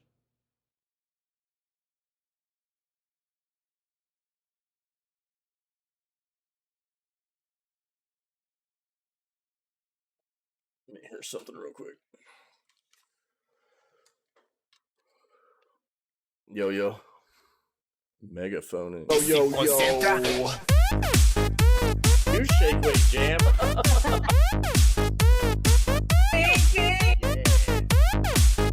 Booty, baby. Are pretty funny, Gabs.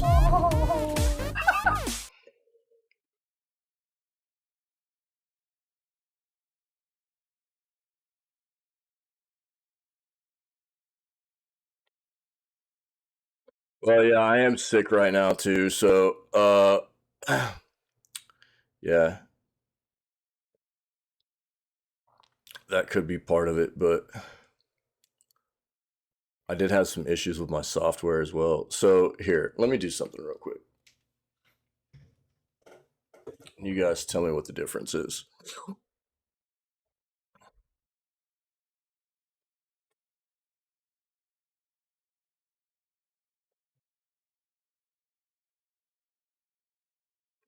Man, I haven't had a chance to mess with anything, dude. No, and I appreciate it, but yesterday, dude, I was sleeping all day. I've just been sick. I had a flipping migraine all day yesterday, so no, I didn't have a chance, dude.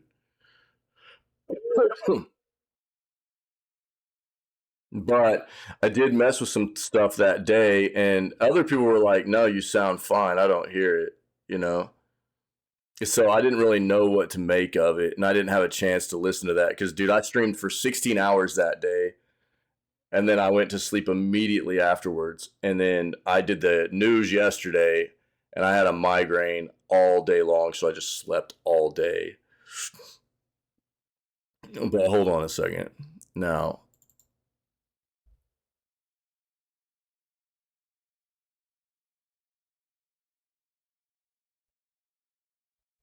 yeah, right, dude.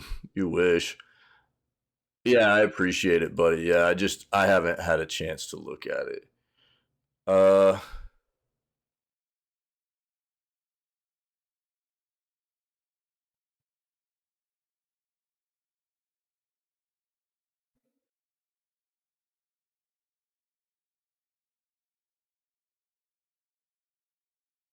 okay.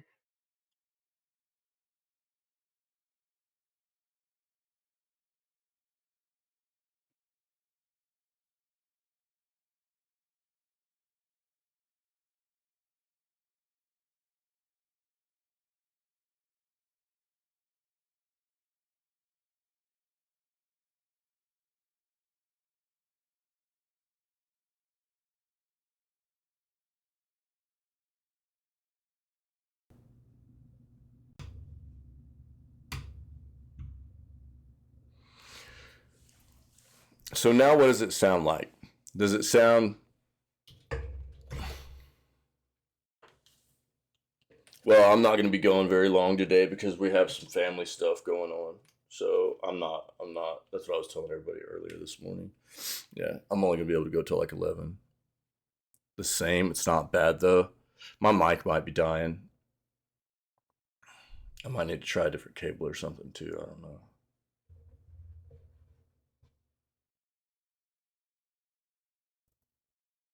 So then it's not the software. If it sounds the same,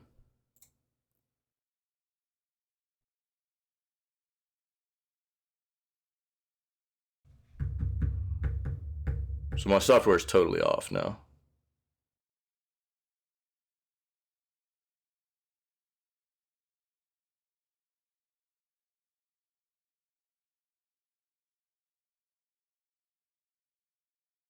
I mean, I'm monitoring it too, and I mean, yeah, I sound sick, that's for sure. But let's see something.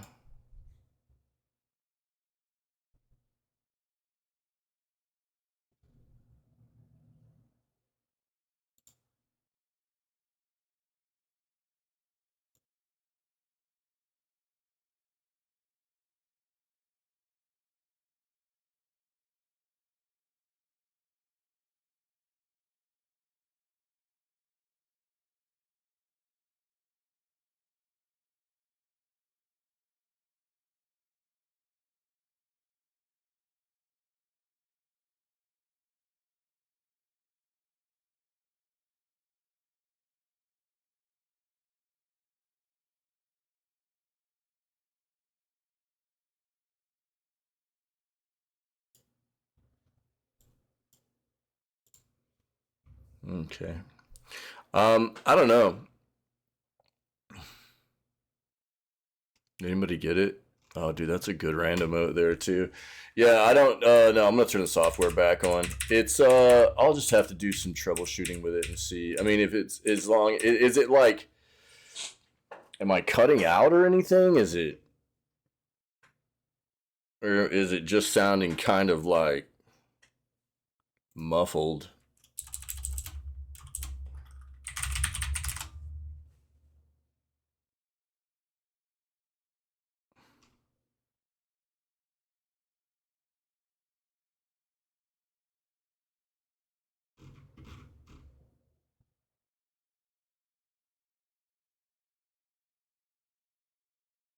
It's just like off and on. My mic might be dying, dude. Mic's getting kind of old, dude. So it could be the mic, dude. Could be the mic dying on me a little bit. Yeah.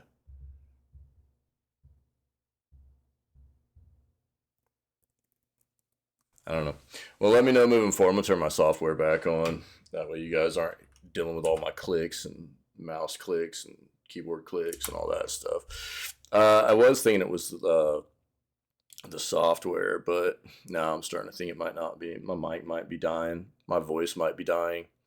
I don't know. I can't really pinpoint it now. Yeah, I've already done all that. Ferret. Yeah, dude.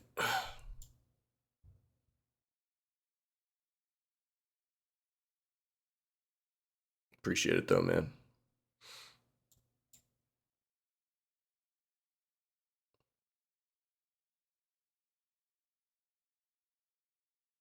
I might need to try a new mic cable too, though. I might just have to try a new mic cable or something. I don't know. See if that helps anything. I don't think I have one long enough right now, though. I might need to buy one. Yeah, I was having some issues the other day with my software for sure. And what's up, everybody? Cash and Ferret and Soup and yeah, we'll see. I'm gonna get all this turned back on though. Let's do that. We'll just see what happens. Yeah, I've been sick, and that's probably part of it. Probably a little bit of it, just being sick and everything, but we'll see what happens, dude.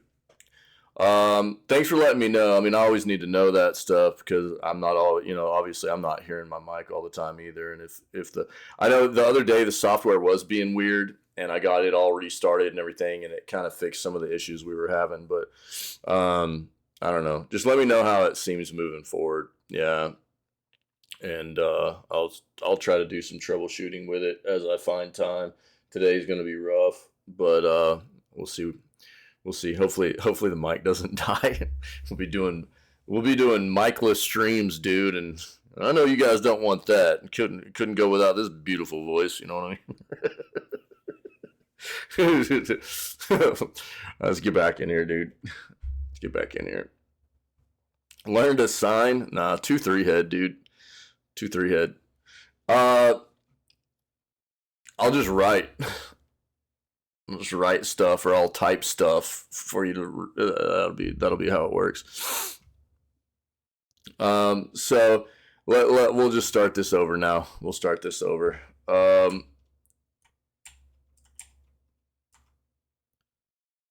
There we go. All right, that works. So I don't know, dude. Sorry if the mic sounds off. We will be dubbing you Kappa. There you go. Yeah, that'd be great. I'm sure that would turn out fantastic. Nothing would go wrong there, dude. No way. So, I don't know. We'll see. Mike might be dying. I don't know. I'll try to see what I can figure out. But yeah, I've already done a lot of stuff. Reset all my software, reset all the hardware and stuff, and it's just not fixing it. Could be me being sick. Could be my mic dying. This mic's getting kind of old, so who knows, dude. We'll figure it out, though. Just let me know moving forward. My voice is kind of going up and down because of being sick, so I'll try to see what I can figure out. But let me know. Let's keep going here. The Game Awards was a full-on parody of itself this year. Yeah, no doubt. While technically, yes, a number of awards were given out at last night's 2023 Gaming Awards, including high-profile games like Baldur's Gate 3 and Alan Wake 2 honored, the show itself has descended into a parody of everything it's often accused of being. For years, the Game Awards host and creator Jeff Keighley has tried to build up the show into the video game Oscars, blended with the now dead E3. And while, yes, publishers absolutely do want to win the awards, and many fans care about who wins, the way the show devolved the last few years in particular culminated in what we saw last night. Where to start? Easily the worst thing the show did was rush through 12.5 of the smaller awards, with Jeff Keighley quite literally shouting them at the screen rapid fire. You could blow through the best RPG, best racing sports games, best multiplayer game, and best art direction before you could finish a sip of the drink you no doubt needed to get through the evening. These awards are significant achievements for each game that wins them, and no one involved in these lesser categories gets to make an acceptance speech. And they're not acknowledged for more than a split second. It's callous and beneath something, at least claiming to be an award show. But what if you do win a real award? Well, you get essentially 30 to 45 seconds to make your speech, which seemed like a hard limit after Christopher Judge's sprawling 8-minute best performance speech last year. Yeah, Christopher Judge did really screw everybody here this year. This was, it was so brutal watching him last year. Just stand up there for what seemed like forever. And they absolutely took it out on everybody else this year. But that led to ridiculous, almost insulting moments like Asterian actor Neil Newborn having to rush through his heartfelt speech, or Alan Wake's Sam Lake getting played off early. Yep. It's your fault, buddy. This is in contrast to the way Jeff treats everyone else. There are no limits on meandering celebrity intros, something the show has become once again obsessed with, finding validation from Hollywood as Matthew McConaughey graces us with news he's voicing someone in a game, or Simu Liu is given 5 times the length of an acceptance speech to talk about how he hurt his foot. Yeah. Finally, we ended on the show having Timothée Chalamet, for some reason, present the most important award, Game of the Year, though to his credit, he avoided annoying swagger like we should be honored he showed up. But why was he there in the first place? The show is regressing to the days of Spike TV's VGX Awards when we were supposed to be past all this. Then there are the what I will call Jeff obsessions, namely his recurring Muppet segment. Because, let's be fair, Jeff's kind of a Muppet himself, which again uses up the amount of time that could otherwise be given to more stage awards and actually honoring the creators. And as much as we all love Hideo Kojima, Keighley giving him the stage every single year for some extensive feature about a nebulous project for a 15-minute interview feels ridiculous against the relentless pace of the rest of the show. In general, if you're talking about a new or upcoming game you're promoting, between your trailer and possibly an interview, we're talking 5 times the time any individual award is given on stage, and we had at least 4 of those segments where Jeff spits out 4 to 5 award winners in 40 seconds. Yep. And of course, there was not even an attempt to acknowledge anything other than games bring us together as the overall sentiment of the show. Everyone kept waiting for Jeff to at least mention the nearly 10,000 layoffs the game industry has seen this past year, and they kept waiting for the entire show because it never came up once. Neither naturally did the Game Awards future class petition for the show to recognize the humanitarian crisis in Gaza. I suppose some of the winners could have mentioned these issues in speeches were they not given little more than the time to say thank you. Yep. I actually have said that I thought the Game Awards has really improved the last few years in particular. Yes, it's always been an advertising showcase, but there was something in there that felt like it was trying to be a real award show and honor games and creators. This year, there was barely any of that at all. It felt like a facade of this being about awards went out the window in favor of Hollywood stars, Muppets, and Hideo Kojima. It needs to do better.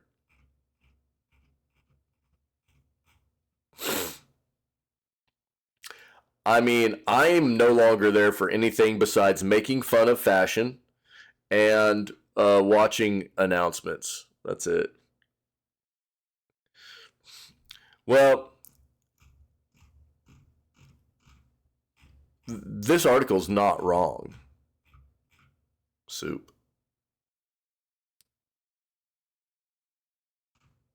It's really not wrong. I mean, there have been plenty of occasions in the past where, you know, the Game Awards.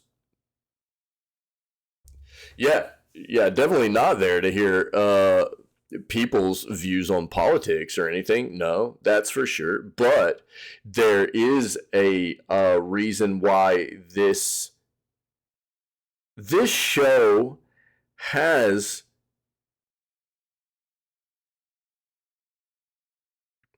as we've seen before, like with Jeff calling out Blizzard before and stuff like that, right? There is a reason why there needs to be some things brought up here. Yeah. Calling out, like, Blizzard is not invited this year for the things that they've done to their employees and things like that, right? So I think that there's been a precedent set in the past for the fact that this awards show, yeah, is something that had been looked at for calling out the good and the bad in the industry to some extent. Maybe not politics as a whole or anything, right? So I can understand that side of it, but I do feel like it's just become a big industry driven sham, dude. Like I said before, I mean, you know, should they absolutely in some form or fashion have called out what is going on in the industry for how many absolute banger games are being made that have released this year, as well as the fact that this year is also going to be another year on end profit raise for the industry as a whole. But there have been so many, you know, layoffs. Absolutely. And it's not to put a damper on things, but there's a platform here. You know, there's a platform here to raise awareness, and I think it should be used as such. You know, for somebody that's always promoting trying to create a healthier industry as a whole for all of us consumers and gaming enthusiasts, we'd seen things like this. Yeah. I know. I'm just trying to bring up a point. Yeah. I mean, the whole Hollywood star thing, you know. So I understand, like, not wanting, you know, to necessarily bring like worldwide politics into it and stuff. Yeah, I mean, I don't necessarily see a reason for that either. Outside of, I mean, look, you have to also take into consideration there are developers that have been affected by some of the things that have happened, like the invasion of Russia into Ukraine, right? So maybe there is a reason to bring it up.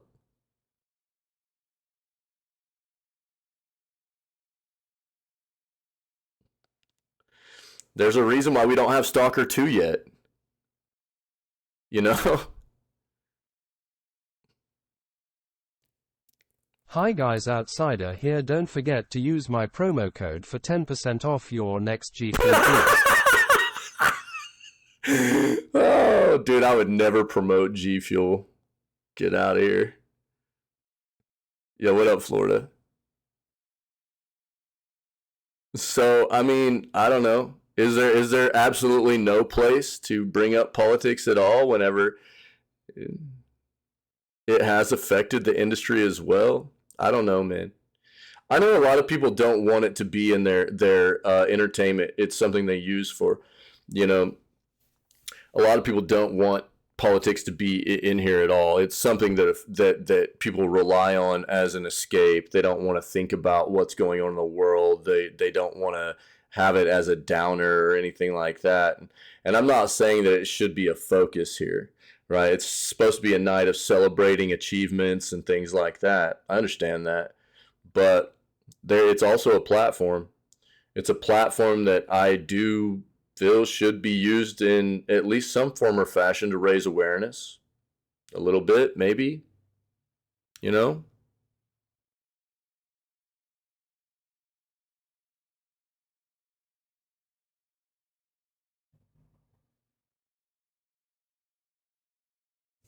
Yeah, I mean, I look the thing with the actors in these shows and everything, and I've said this before. Um, it's inevitable as the gaming industry has progressed, and you do see somebody like Hideo Kojima for years and years and years now. And I mean, he's not the only one. I mean, the industry as a whole has been meshing acting, you know what I mean, with game development forever. It really, and it's only becoming more prominent.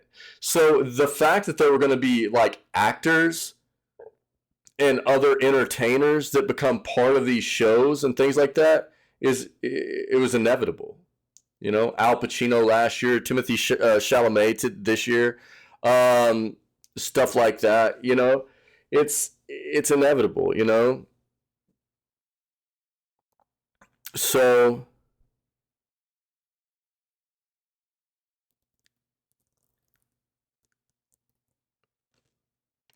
I'm just saying I don't. And I'm not again.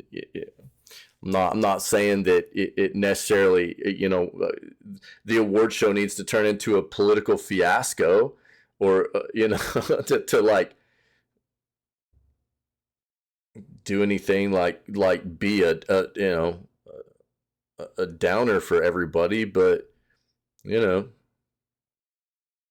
I do think it's a platform to actually raise awareness about certain issues and try and show support for things that need to be supported, you know, rather than it just be about what we all know it is now, which is just a bunch of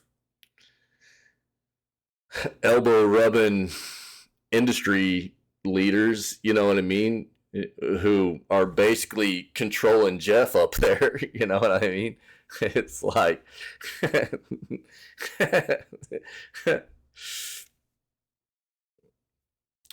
probably, but it doesn't. I mean, you know, I'm just bringing up some stuff.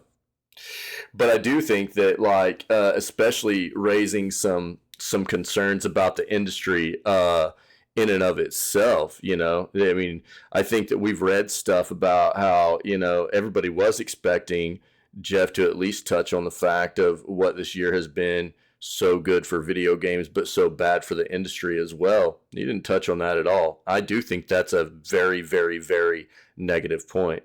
I wasn't necessarily expecting a whole lot to do with like world politics or anything, you know, but I was definitely expecting him to at least address the elephant in the room about what's going on in this industry.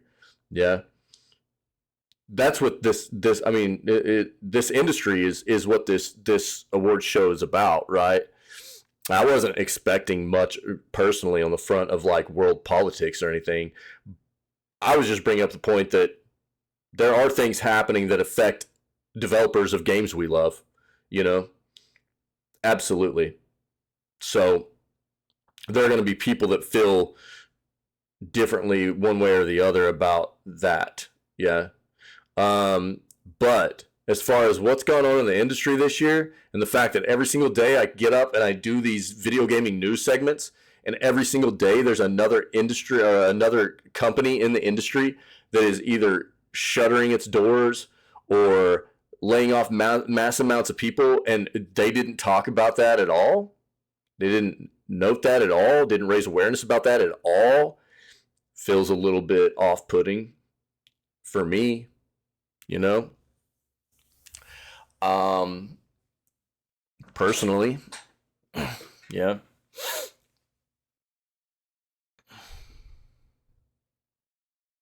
What up, Florida?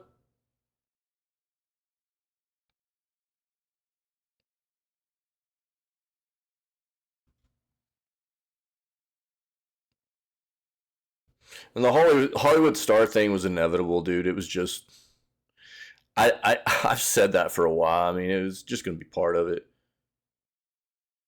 There's no getting away from that. I do think that it makes more sense to use certain people though. Like what was the Al Pacino thing about last year? That was weird.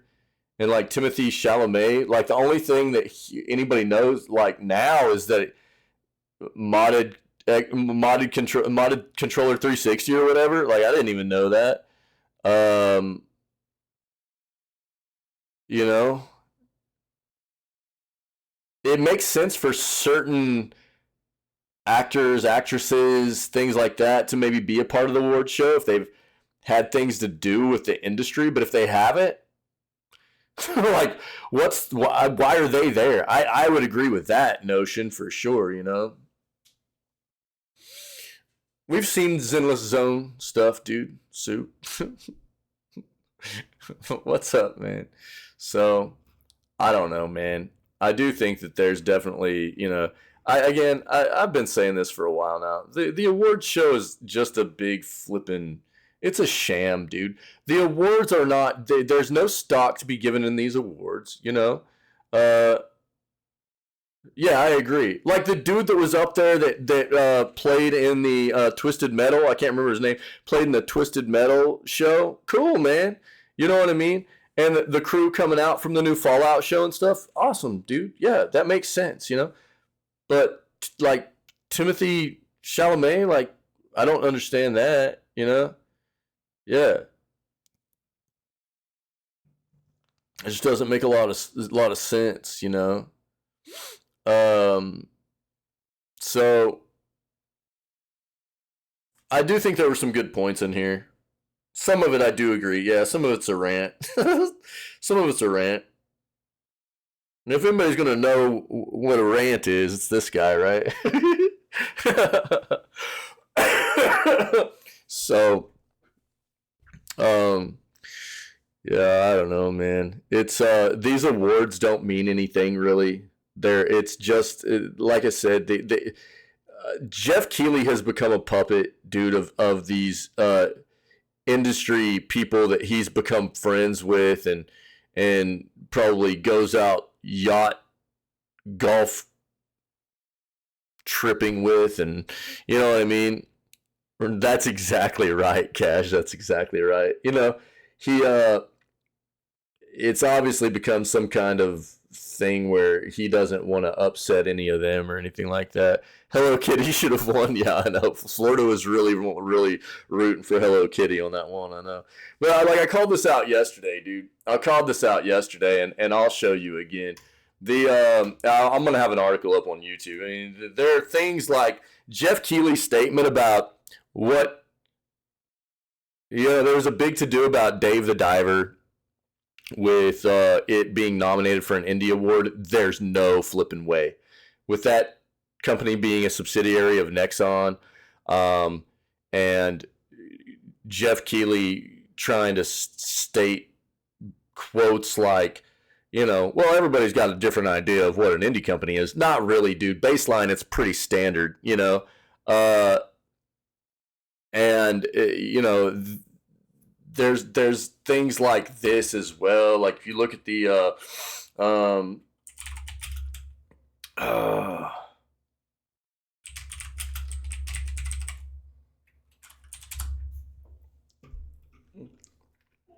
all the awards that were given out, where are those? They'll probably show it right here on their site. Dude, there was one that I was like, you've got to be kidding me. Winners. Check this.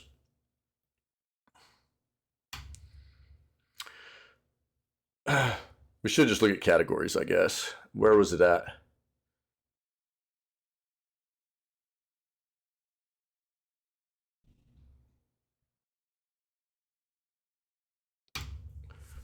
Best ongoing game.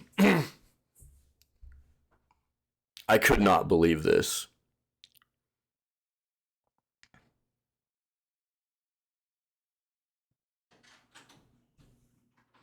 I mean, if this doesn't show you that this entire awards ceremony is just rigged, nominees, winners, all this stuff. I mean, dude, to be fair, Cyberpunk shouldn't have even been in here. There are many, many other games, even outside of the other nominees. Look, Apex, cool. Final Fantasy 14, cool. Fortnite, okay. Genshin, cool. But there are other ones that deserve to be in here too. Way over Cyberpunk. Cyberpunk has only been out for 3 years now. You know? And yeah, they just released a really good DLC. Cool. But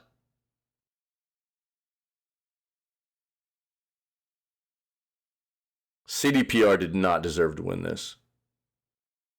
And this is just another reinforcing show of what this award show has become. You take a look at things like, there are games like Destiny 2, there are games like, which, you know, Bungie's in a hot mess right now, but still, Destiny 2 has been ongoing and supporting that game and that community for a very long time.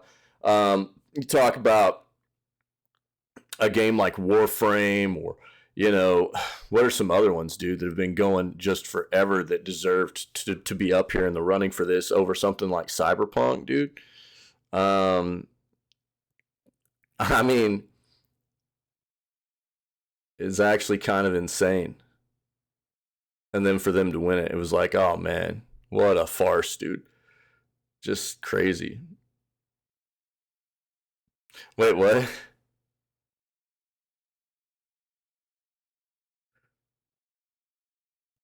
Soup.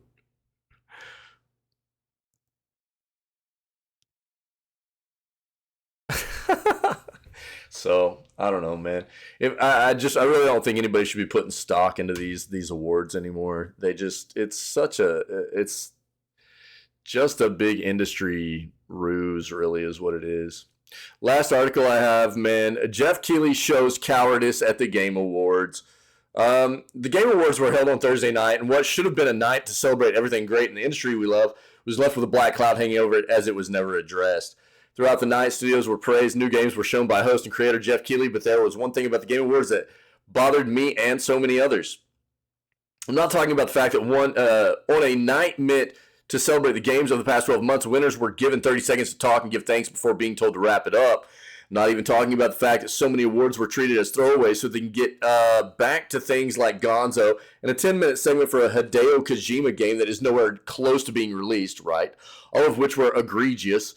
I'm talking about the fact that not once during what was a 3.5-hour show were the mass layoffs in the industry talked about. Yep. Absolutely.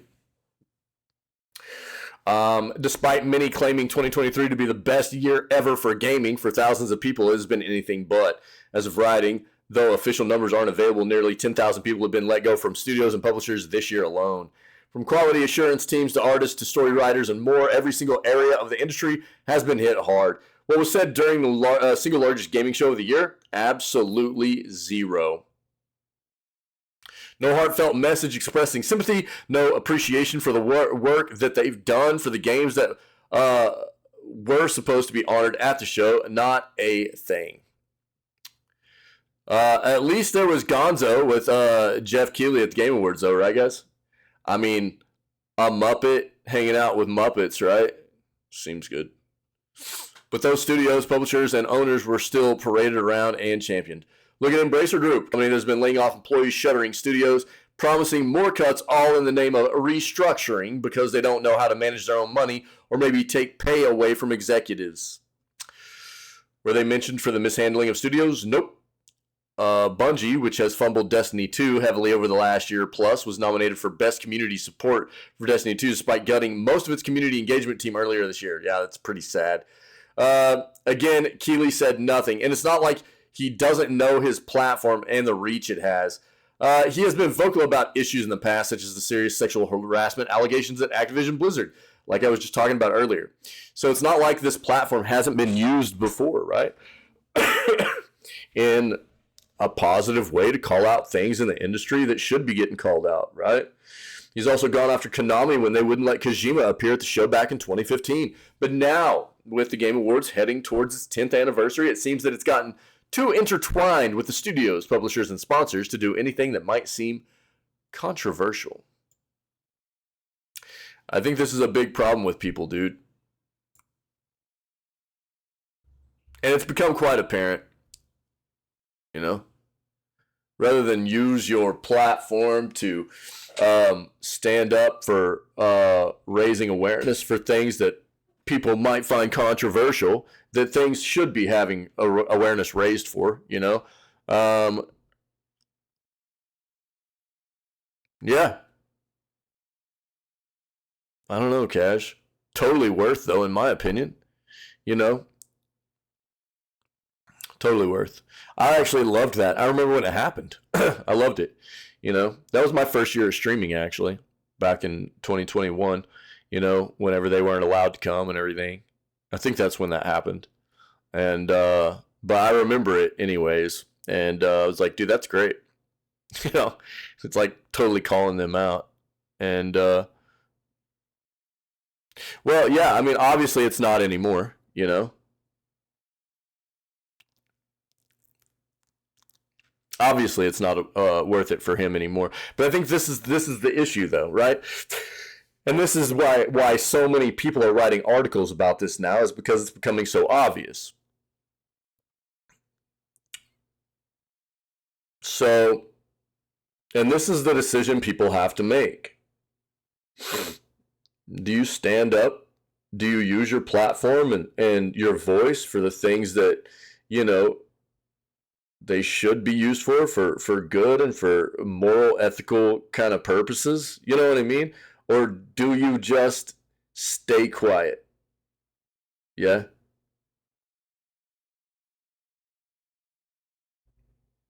And at one point, this isn't the only thing he does, Soup. The Game Awards isn't the only thing that's done every year.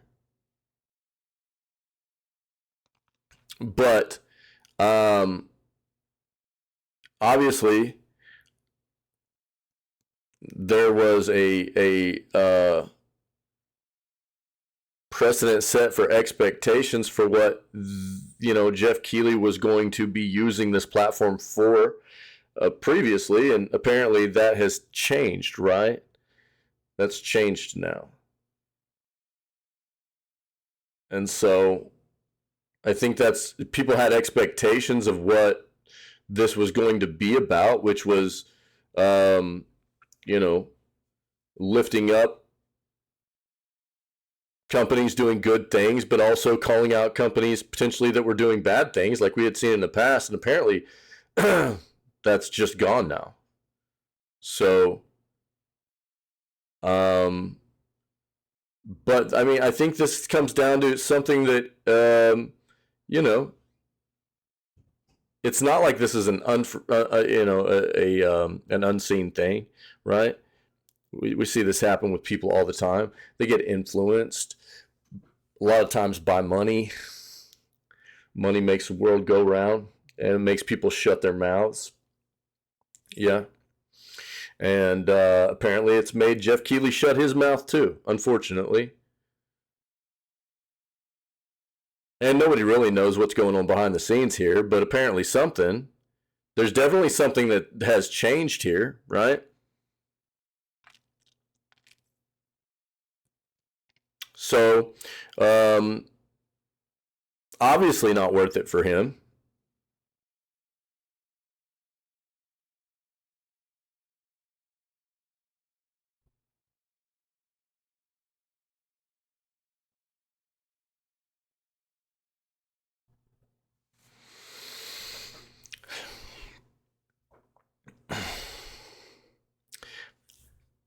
I think you got to look at it, you know what I mean, in a certain kind of way, though.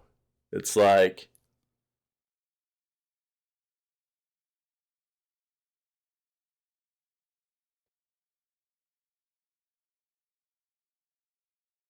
this show always wasn't as big as it is now anyways, was it?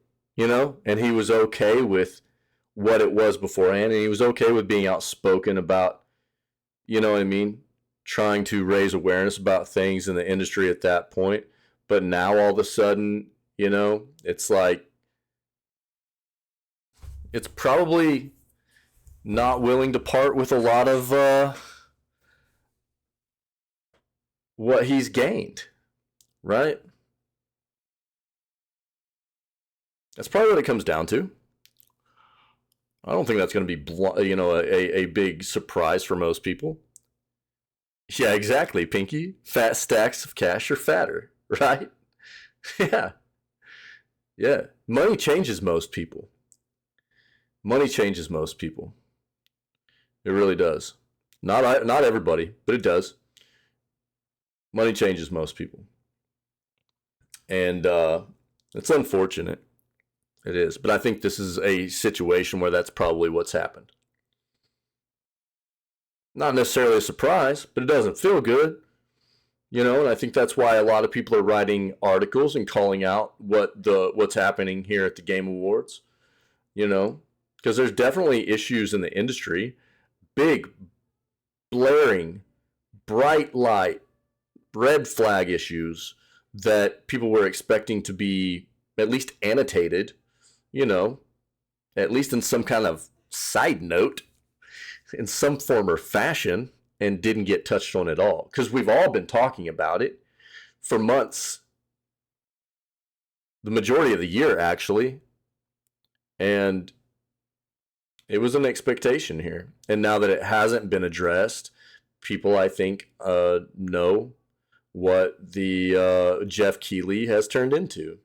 And his shows have turned into. Which is, he's become a puppet. With big, fat stacks of cash stuffed in his gold-lined pockets, I think that's what this comes down to. I don't think you can come to any other assumption, really.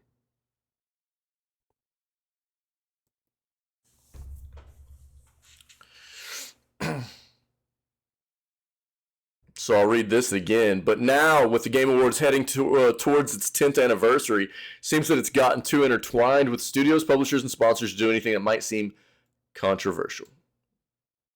Exactly, Ferret. Yep. The Game Awards proved that friendships with studios and keeping in the good graces of those with the money matter more than the actual people where the industry is their livelihood.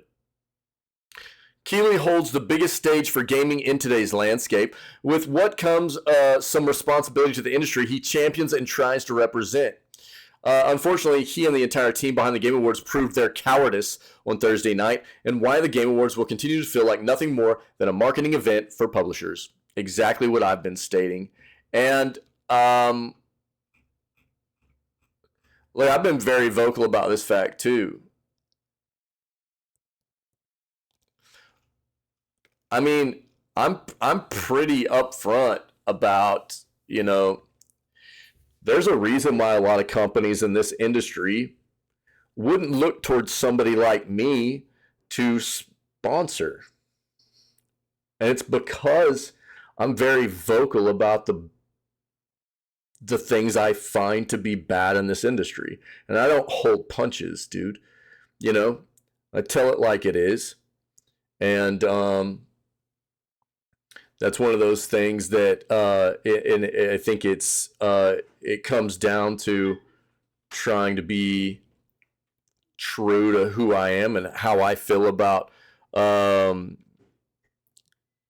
this industry and how there are healthy ways for it to progress and very unhealthy ways for it, and the ways in which a lot of these companies have been scamming us for a very long time. I continue to put out videos all the time about these sentiments and how strongly I feel about them.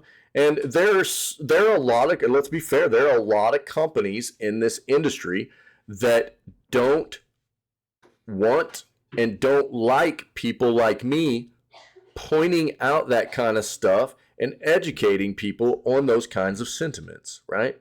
Therefore, I would never be looked at, myself and people like me will never be looked at as people for them to, they want people that will say whatever they tell them to say. They want yes men or yes women, right? Not people that are actual critical thinkers and are trying to educate people about a better way to go about trying to improve the industry. It's like they want, it is political. It's the same way that political like agendas run and stuff. They don't want people that are critical thinkers. They don't want people that think for themselves. They want people that just swallow everything they're told, right? I mean, that's kind of the way it is. But that's one of those things that people have to kind of, you know, determine for themselves who they're going to be, and you know, do they have the moral aptitude to push against that if they care enough, you know? Is money going to make them shut up? Apparently Jeff Keighley, money was enough to make him shut up. Well,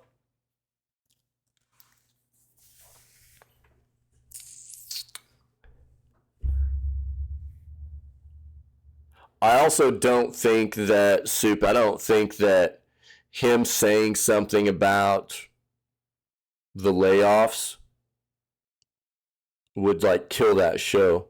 There's too much support for it nowadays too. And look, there are great companies in the industry too, right? I call out that side of the industry all the time myself. You know, I call out that side of the industry. There are great parts of the AAA side of this industry. There is a really dark side to it also. Yeah, and I think that what you're talking about there is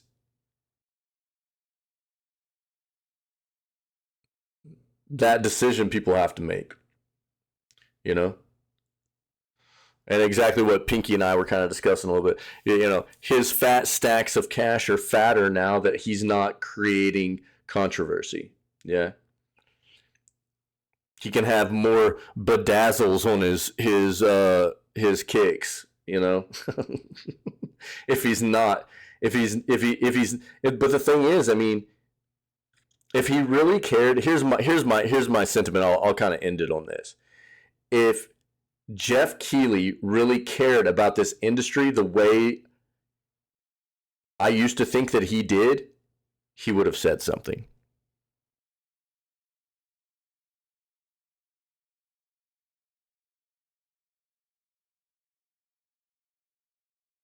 You know what I mean? If he really cared, if he really truly cared, he would have at least made some kind of note or comment about how much it sucks to see so many people have lost their jobs in this industry over the past year.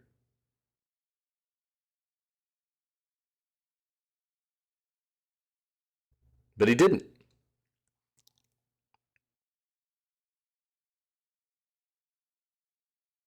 Therefore, I mean, all it can really come down to is that Jeff Keighley really doesn't give a crap about the video games industry. All he gives a crap is his fat, golden, money-lined pockets. Like so many of these other companies that he's apparently in cahoots with, right? It's unfortunate, but I don't think there's any other thing to take away here than that. So, yeah, kind of cash you. Yeah. Yep. Kind of so, man. Kind of so. I don't know. Everybody kind of has to make their own, you know. That's the way I see it. That's the way I see it. I personally don't think there's, you're absolutely right, Ferret. You're right. I've typically been the kind of person that I don't mind going against the grain, dude. Well, I mean, obviously, it's a production from the games industry, Soup. You know what I mean? Many developers and publishers help put on that show, and you know, that's quite obvious. But like I said, that show is big enough now that it's not like it would die off if he was to say something about raising awareness about what's going on in the industry. Personally, I don't see it. No, there's more stuff. That's not all he does. Do a little bit of research, Soup. Look up Jeff Keighley. Look up everything he does, everything he's involved in. I can't remember off the top of my head, but it's not like that's all he does.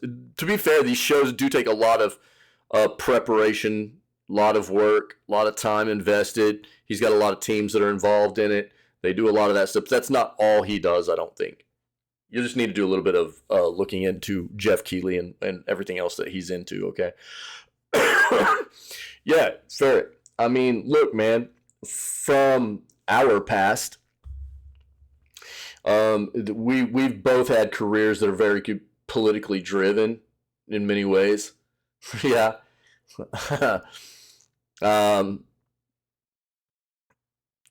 Politics meaning like politics in the workplace and stuff like that, right? And I flipping hate it.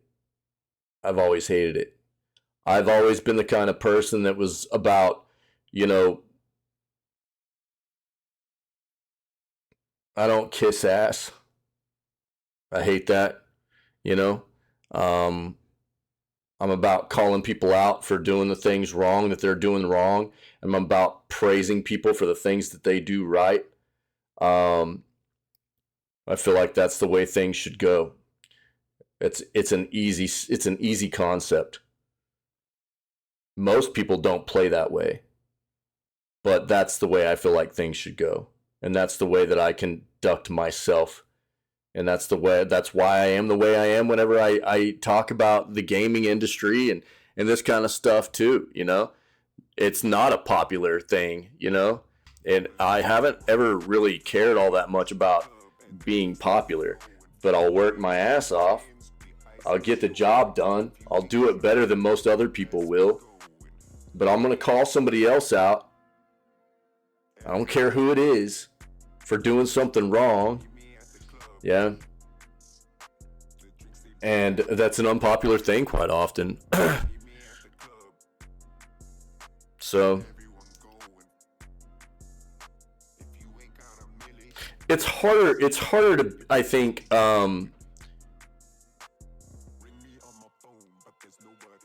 especially when you've got like a management style or an ingrained kind of culture in a workplace too, you know, or some kind of something like that where people have become accustomed to not calling out things and just going with the flow or whatever, you know. That's one of those things that's obviously terrible to deal with and change and within businesses and everything too. So I've seen it all, man. I've seen it all. I'm not a fan of it. So, but it's definitely not unheard of. I don't know, man. Sorry if the mic's all messed up and not popping off correctly, dude. I'll do everything I can to try and get it sorted, man. Yeah, it is a sad truth, dude. It is. Yeah, it is. Yep. Absolutely. Yeah. Yeah. But it takes, I think, personally, you know, from a lot of things I've seen, it takes a certain kind of people, a certain kind of person to have a pretty, you know, solid ethical and moral compass to be able to go against the grain with a lot of that kind of stuff and stand up for the things that are right and do the right thing. And I'm getting the impression from Jeff Keighley he's not really that kind of person anymore, you know. That's just, I mean, that's the only thing I can really take away. Basically, soup. Yeah, I mean, that's the way it comes off to me anyways. I'm sure look, I mean, I don't think we probably all have the entire situation here, right? But let me present a situation to you. Okay? Yeah. Okay, fair. Let me present a situation to you guys before I like segue us out of this. Do you think if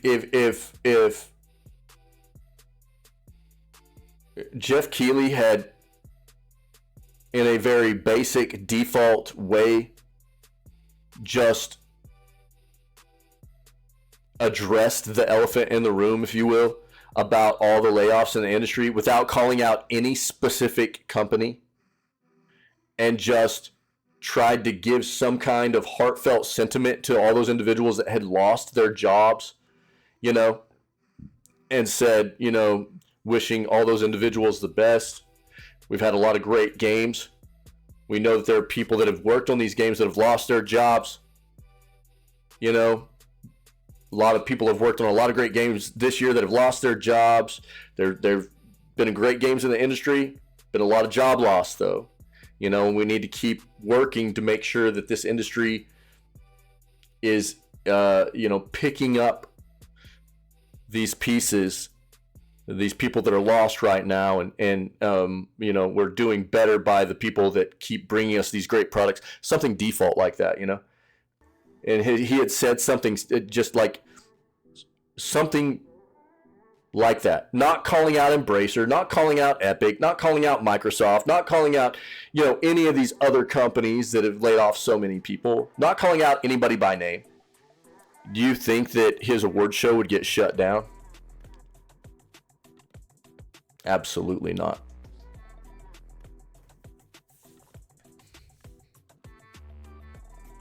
No way.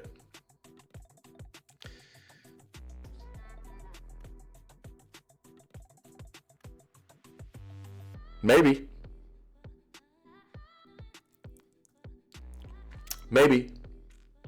But again, I think that it's a pretty safe play if you're even just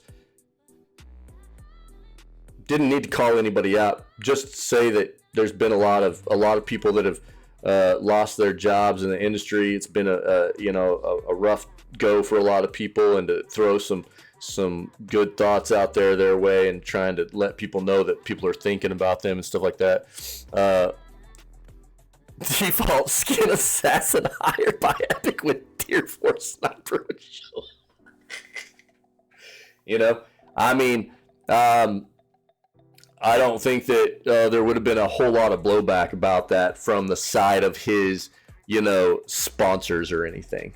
Yeah, I really don't think so. And I think that he would have had a much better time on the back end of this award show. What was Christopher Judge doing during the award show that caused issues? What do you mean? So last year, Christopher Judge talked for like 2 hours.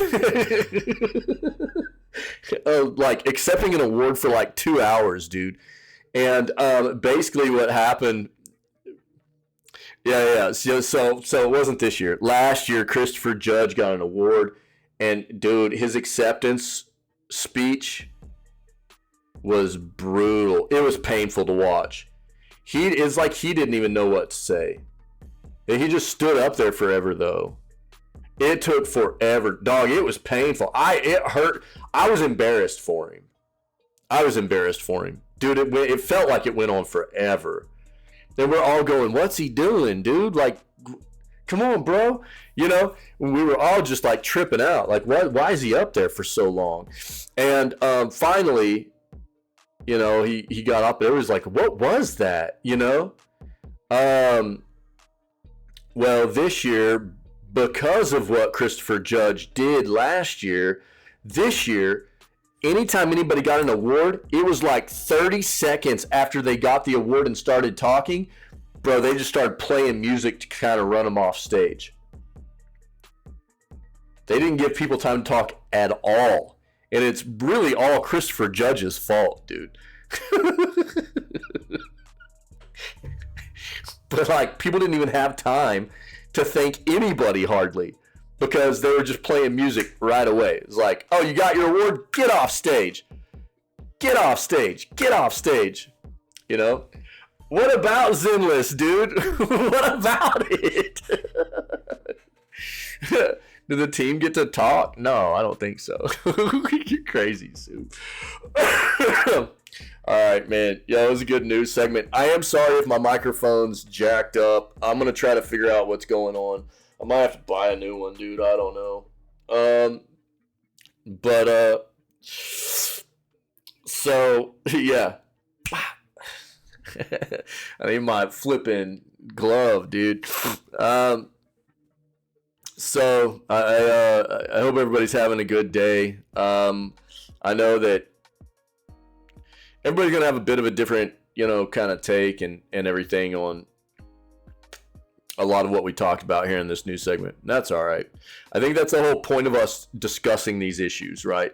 I'm not always going to think of everything I'm not always going to think of every, you know, way to address an issue. And that's why I appreciate having all you guys always be a part of the news segments so that you can help flesh out these ideas and bring about a lot of different ways to approach these issues that I might not be thinking about, you know?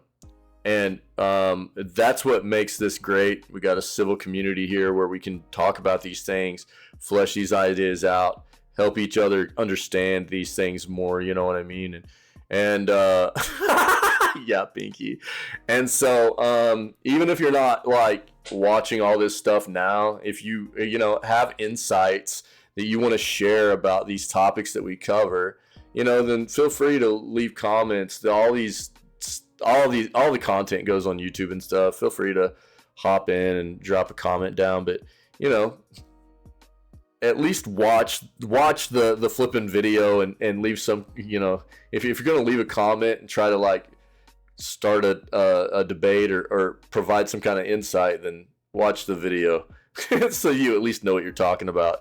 We've had a little bit of that on the YouTube where people are obviously not watching the stuff and trying to provide comments. It's like, dude, you don't know what you're talking. You didn't even watch it.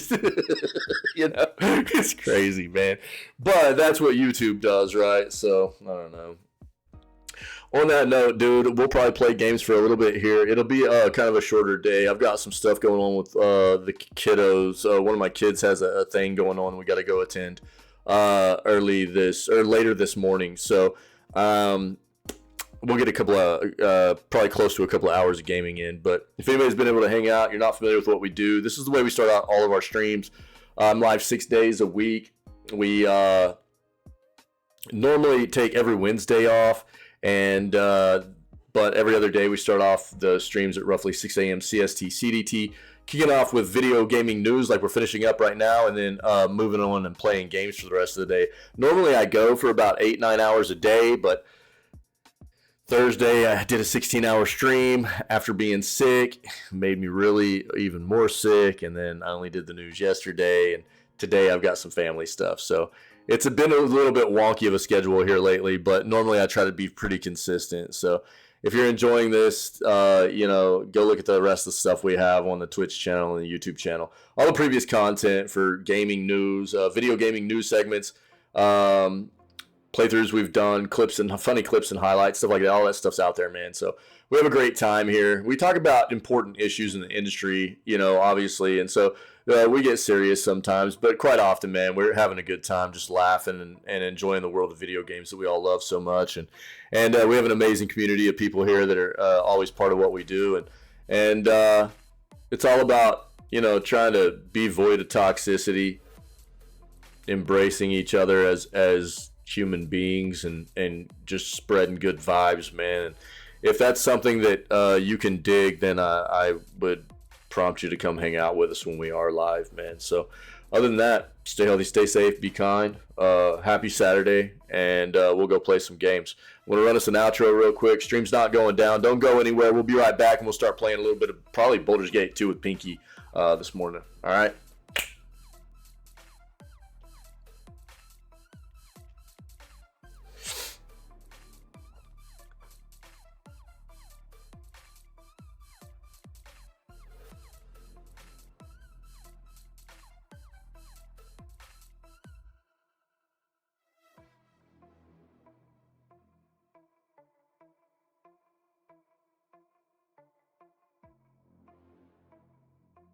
Did I say Baldur's Gate 2? This is Baldur's Gate 3, dude. I'm tripping.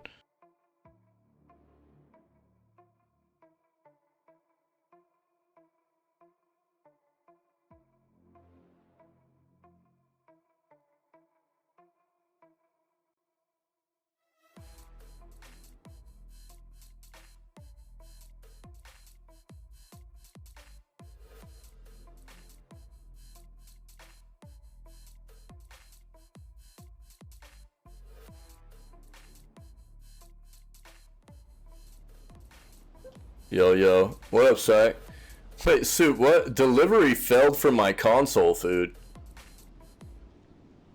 The delivery failed from my console. Oh, food was rotten, and I received only $9 only. Wait, what? That sucks. So wait, your console was supposed to get there and it didn't get there? Plus the food? What food was rotten, dude? Yo, the award show? It was balls, dude. There were some good announcements, psych. Yeah, there were some good announcements. There were some cool games that they showcased, but really, dude, that was about it. You know? Yeah. Just rice. Oh. And it was rotten. That sucks. Flipping soup, dude. You're a trip, dog. You're a trip. Oh my god, dude. Psych, happy Saturday, buddy. How's your weekend going, dude? I'm gonna look at something real quick.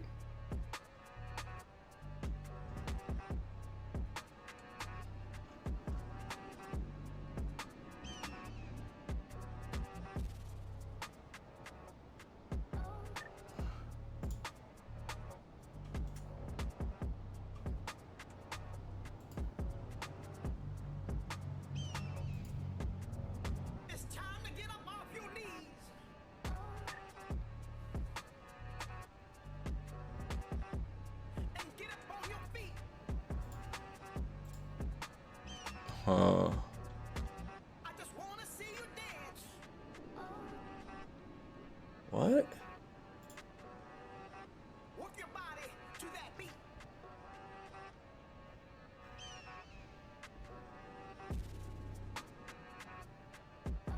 Oh, okay. Yeah, I'm better, dude. I'm still pretty beat up. Dude, I had a migraine all day yesterday. It was brutal, dog.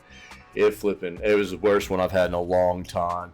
So I did a lot of trying to sleep and stuff. It was just, dude, it was so bad. So, I don't know. I'm better, man. Yeah, I'm better. Are you getting better? I know you'd been sick too, dude. Let me see something here. Let me take a look at that.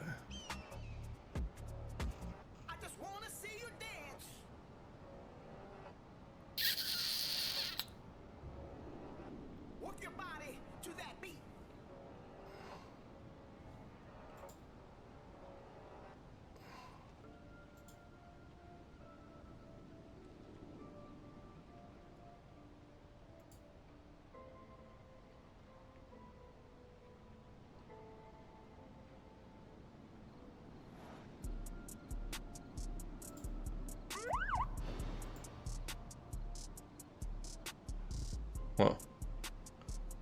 Yo, you guys let me know if that changes the mic at all, okay? You're okay now? Good, dude. Good. I know, I've been sick. Everybody's like, man, your mic sounds weird. And I was having mic issues the other day. I thought it was the software. And then everybody's like, your mic sounds weird. And I'm like, well, I'm sick too. And they're like, well, maybe that's it. I don't know. I'm not sure what's happening. Maybe my mic's dying, dude. I might need to buy a new microphone. Oh, God. It sounds better now? It does?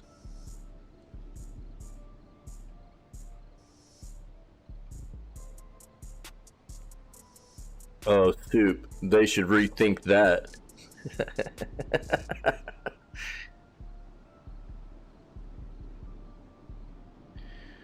Like just right now? Or no? I don't know what to think now. Yeah, it sounds off. It sounds better. I don't even know, dude. I'm getting mixed signals, man.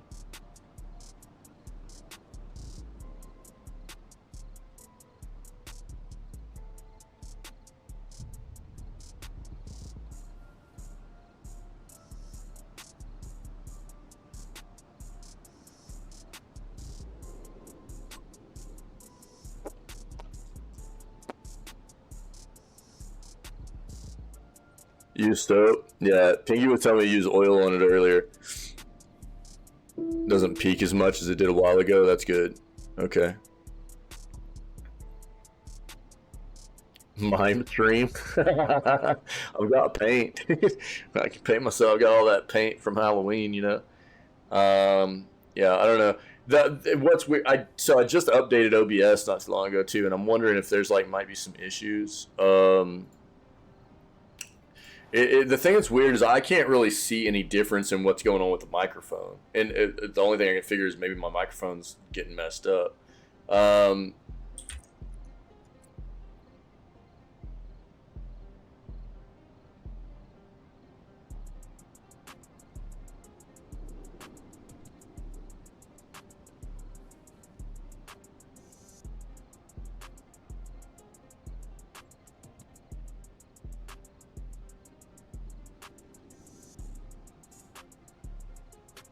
I don't know, man.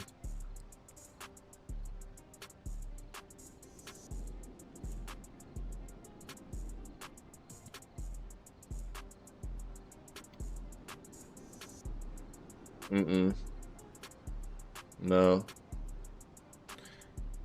And that's what I actually pulled the volume down yesterday after everybody was telling me that it was like off, you know. Let's see here.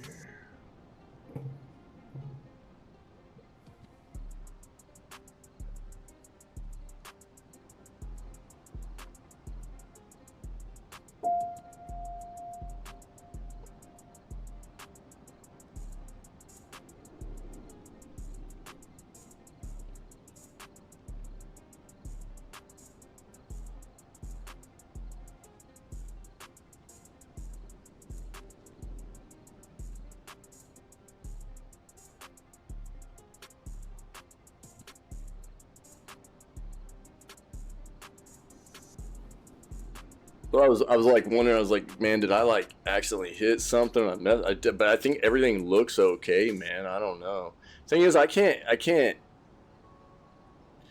Whenever I'm like monitoring it, like that's got to be crap now.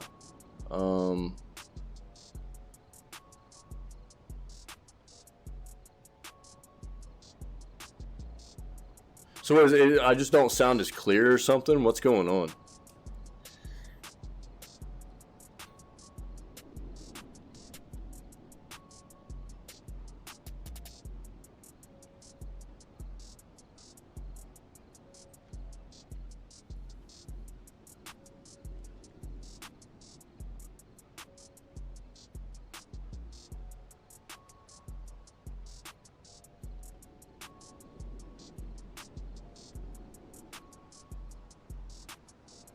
Let me see something.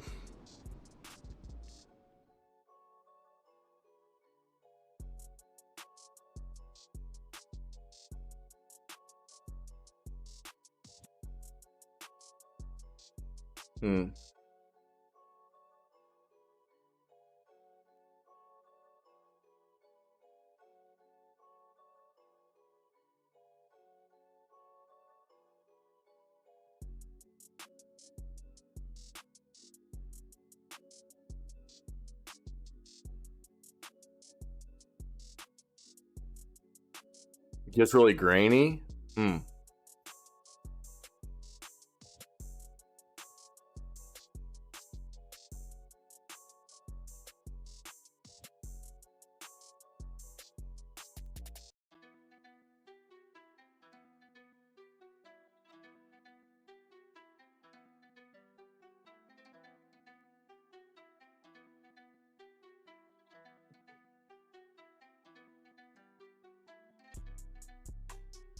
Is it still there? Yeah, it's still working. Huh.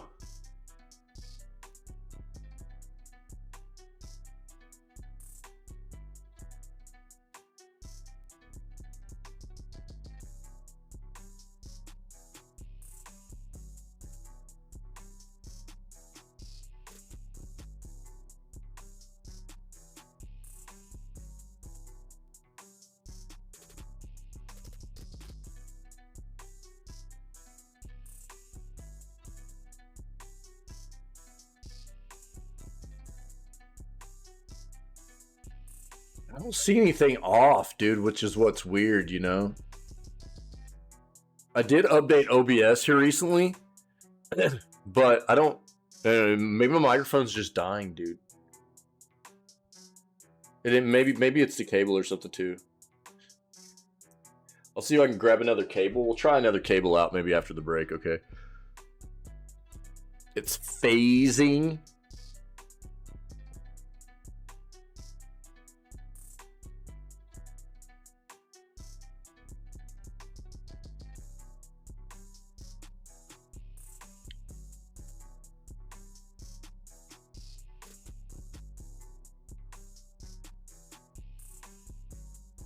What about now? How does it sound now? Same? Different?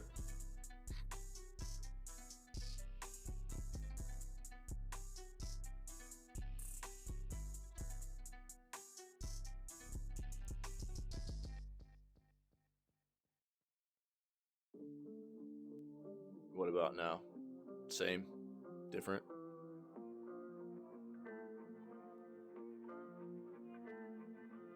Worse? Okay.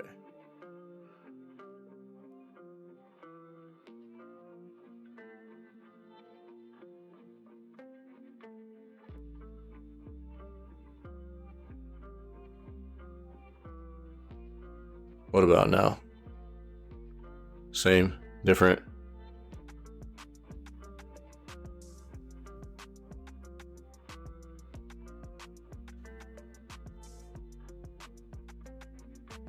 That was good.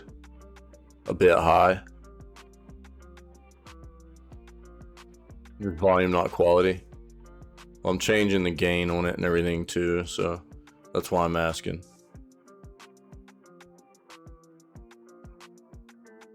I was changing the volume a little bit, but on OBS just to test out some stuff. Let's go like... That seems good. Try that out. Sorry. Right there, it's okay. Yeah.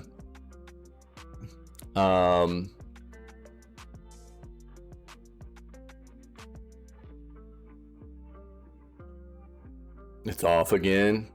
Weird, dude.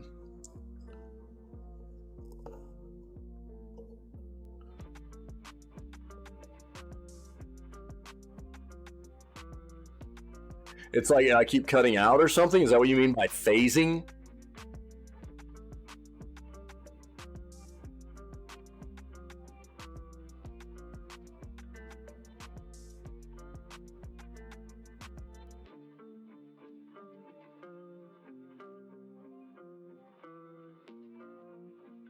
So like it sounds good and then it sounds bad.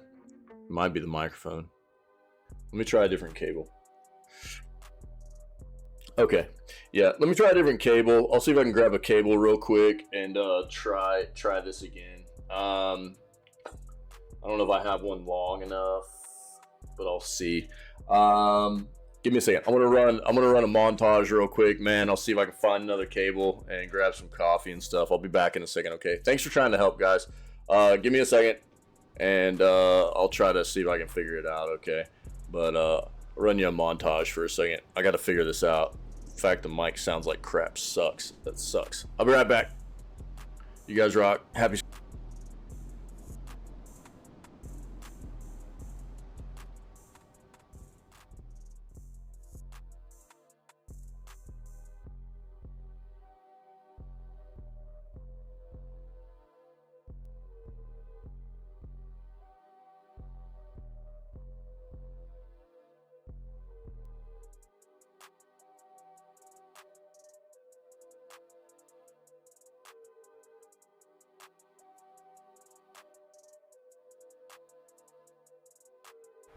Beautiful story. Thanks for that and the race. What? What's it in the background here?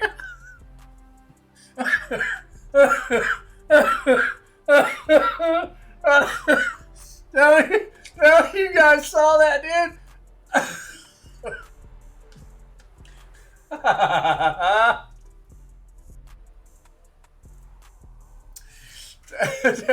Tell me you guys saw that in the background, dude. Oh no! Oh god!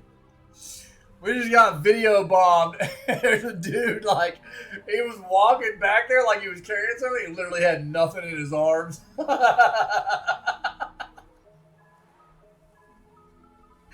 This flipping game is so wild, dude. The list of games includes Arrow 2, After Glitch, Astronaut, Battle Cakes. I feel like that's going to become my nickname if I don't start losing some weight. Battle Cakes.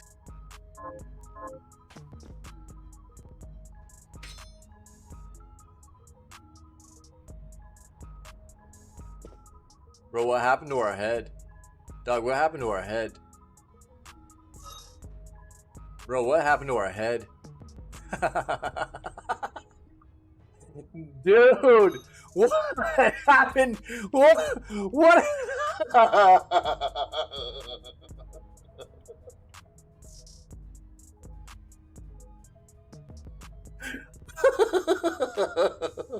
That haircut, though, dude.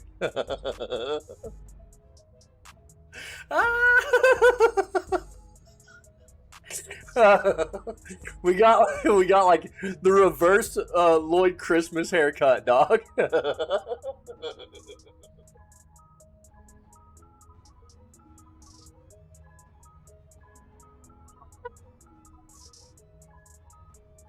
Dude, I can't deal with this right now. Look at our head, dude.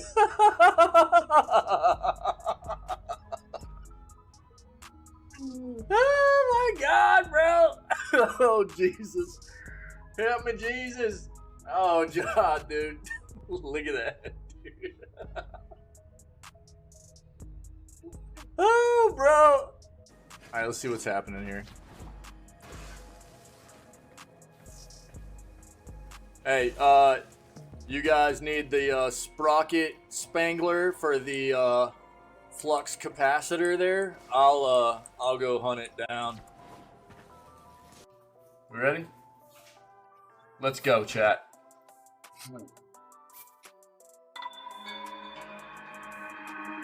I got me a nice melty sandwich this morning. Woo! Look at that melty sandwich. Yeah, a little bit of mustard, melted Colby Jack, you know? Look at that cheese. Who wants some? Yeah.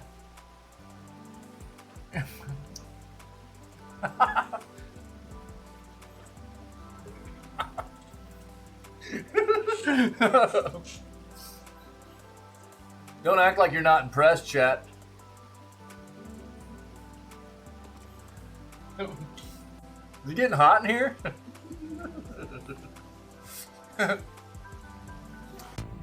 Or above? I think above.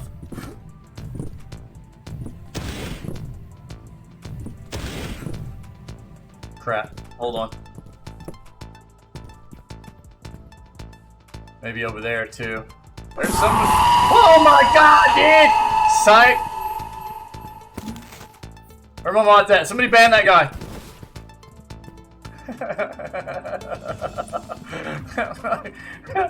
It scared the crap out of me, dude. Oh, I've got the flipping. Okay, it was a bug there because Danik was standing right there in front of us. Like Yeah, that was weird, dude. Okay, this is glitched out ever so slightly. We did see some like nice work. Bro, they're going, look, they're shooting us! Oh, the dialogues! Oh, your arm just got blown off! And the dialogue's not coming through, what the? No, it's his arm! Oh, it's the NPC above you, dude, his arm's gone! He got his arm blown off, dude! I think that's glitch. I think, yeah, you don't know what Let's see what happens, Dude, they're like taking your life away, his check it leg out. is gone too. His leg is gone too, by the way. Look at it, dude! His leg's gone too! Oh my God! This is a great glitch. Yes, unfortunate though, because this scene is... It's kind of unfortunate though, because this scene is very important. Which is kind of annoying. He's still holding that gun, man. Ah, dude, this is great!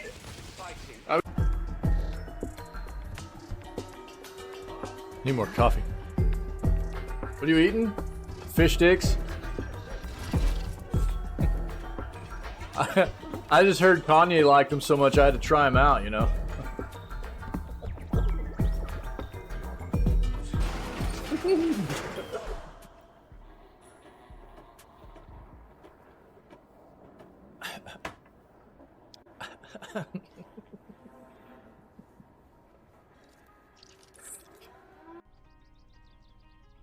No way, dude. Is this the same exact emote I won on this morning?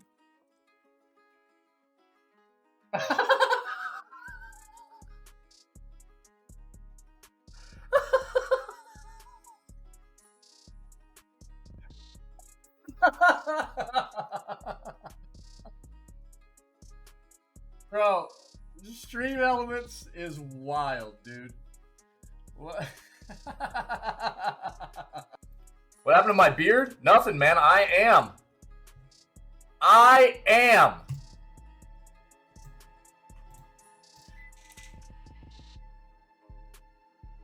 Harry Dubois.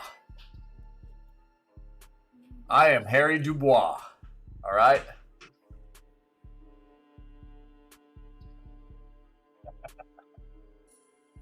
I am Harry Dubois, a.k.a. Ambrosius Raphael Ambrosius Casto. Yeah, baby, let's go. Yeah.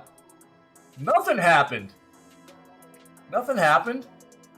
I'm just getting in character. Yeah, baby.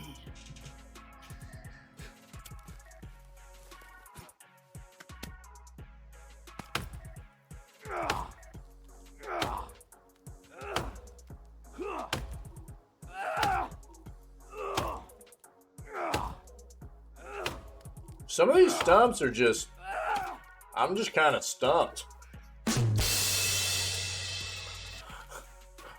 Oh God, I'm terrible. If I've not got any gold in my pouch, you'll not get any head on your shoulders. Bro, that is my new saying.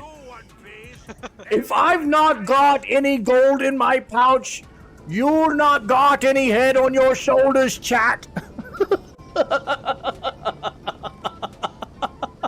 That's perfect, man. What a banger, dude. This is a good song.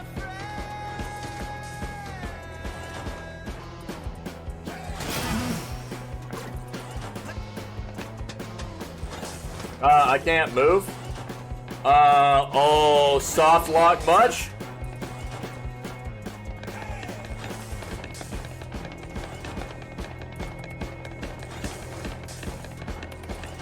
Bro, he's headbanging, don't? He's headbanging! Let's go!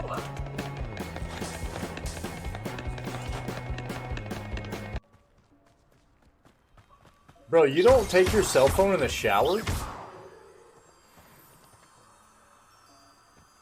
That, like, I can't bathe myself unless I'm watching myself bathe myself the whole time. Lumos.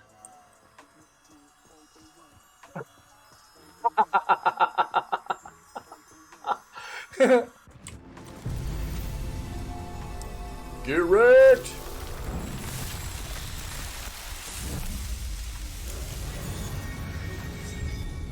How else do you think I come out looking like this, dog? You know what I'm saying? Ah.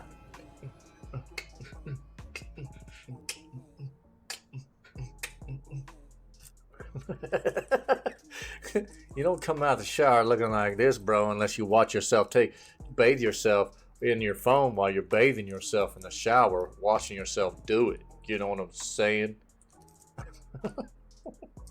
Resident Evil 4 Remake reveals gorgeous steelbook images. Capcom's Resident Evil 4 Remake is set to arrive in just a few short weeks. Fans can purchase a gorgeous steelbook to keep their disc inside. Put your disc inside it.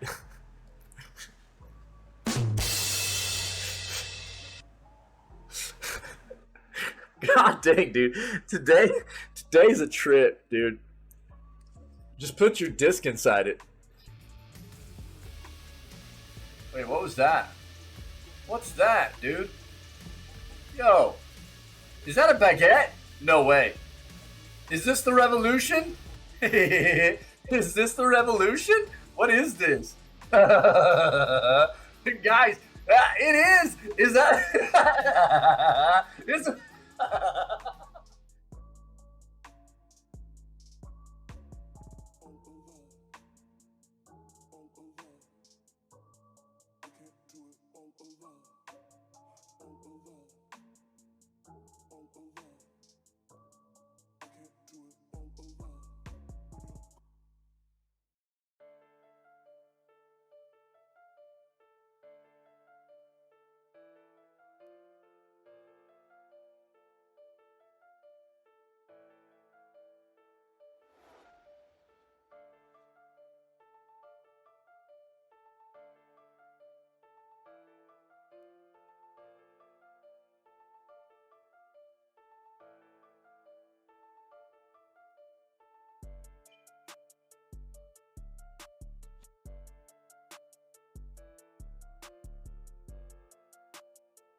Okay chat. After thinking about it for a while, I decided I'll communicate with you only using text-to-speech. Also I'll date Asterion in our BG3 playthrough.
Just second guess.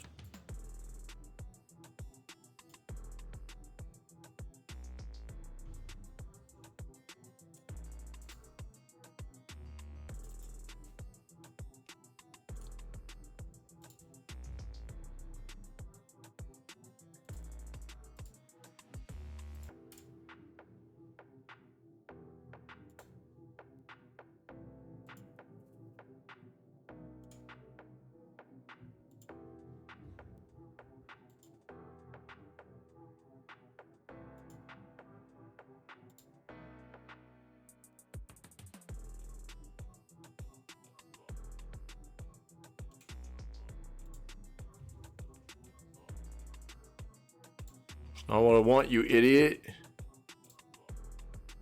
There we go.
Well, what sucks is that I just got a cable out to hook up my microphone with a different cable, and it actually would not even recognize my microphone with a different cable.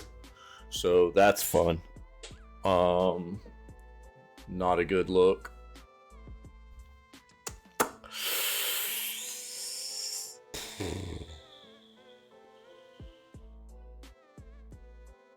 Not a good look, man. What up, True?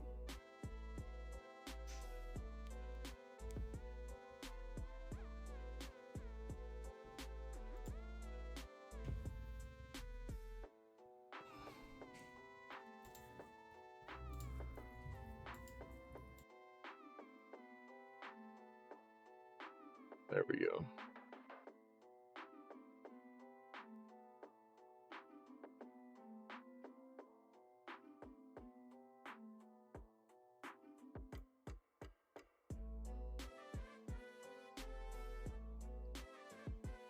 That's really weird.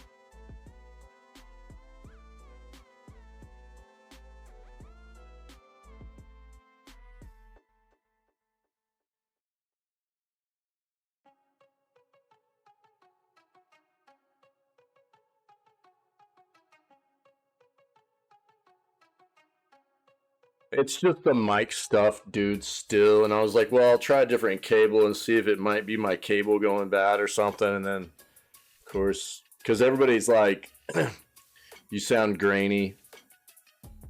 And I don't want to sound bad, you know? So I was like, well, let me try to get a different cable out, try a different cable, and then I put a cable in. And cable, like, my mic's like not even being recognized with the other cable, which is like, what? Why? You know what I mean?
I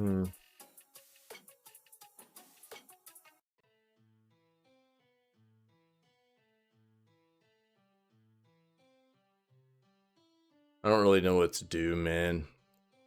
Sucks.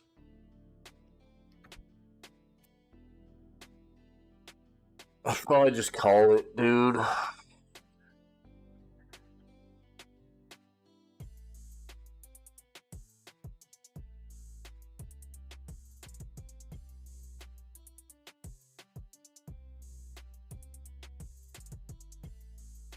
And it sucks. It's so hard for me to troubleshoot this too, because I'm not hearing what you guys hear, so it makes it really difficult. I'll probably just have to like mess with the mic, record myself, see how it sounds. Mess with the mic, record myself, see how it sounds, see what happens.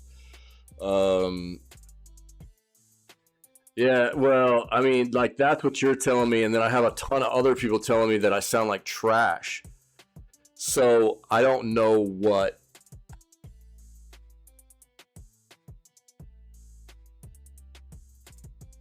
I don't know what to take away. Yeah, I mean, I've got a VOD, I've got a clip from Ferret trying to show me. I can go back and rewatch the VODs, and I don't think it's about necessarily sounding bad. I mean, people can still hear me and stuff, but there's obviously something off, you know. Everybody's like, the mic sounds grainy, things don't sound the same, and something's off for sure. I think it's very apparent at this point, so I've got to figure out what it is. I don't want to be streaming with a terrible microphone, a broken microphone, something like that. So I've got to figure out what's going on.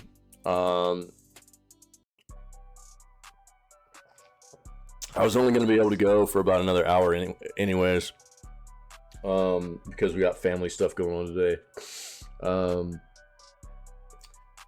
I can't even. It just doesn't make any sense, man.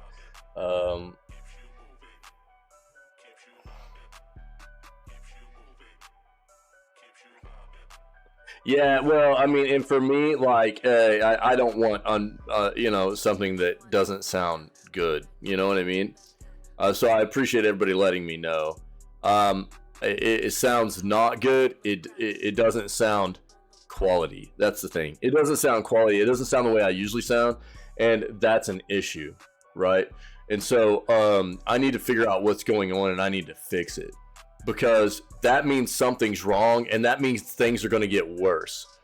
And so I need to get ahead of the ball game here and try to figure out what's going on, whether it be a software issue or a hardware. I'm starting to think that my microphone might be going bad or something. You know, could quite possibly be the issue.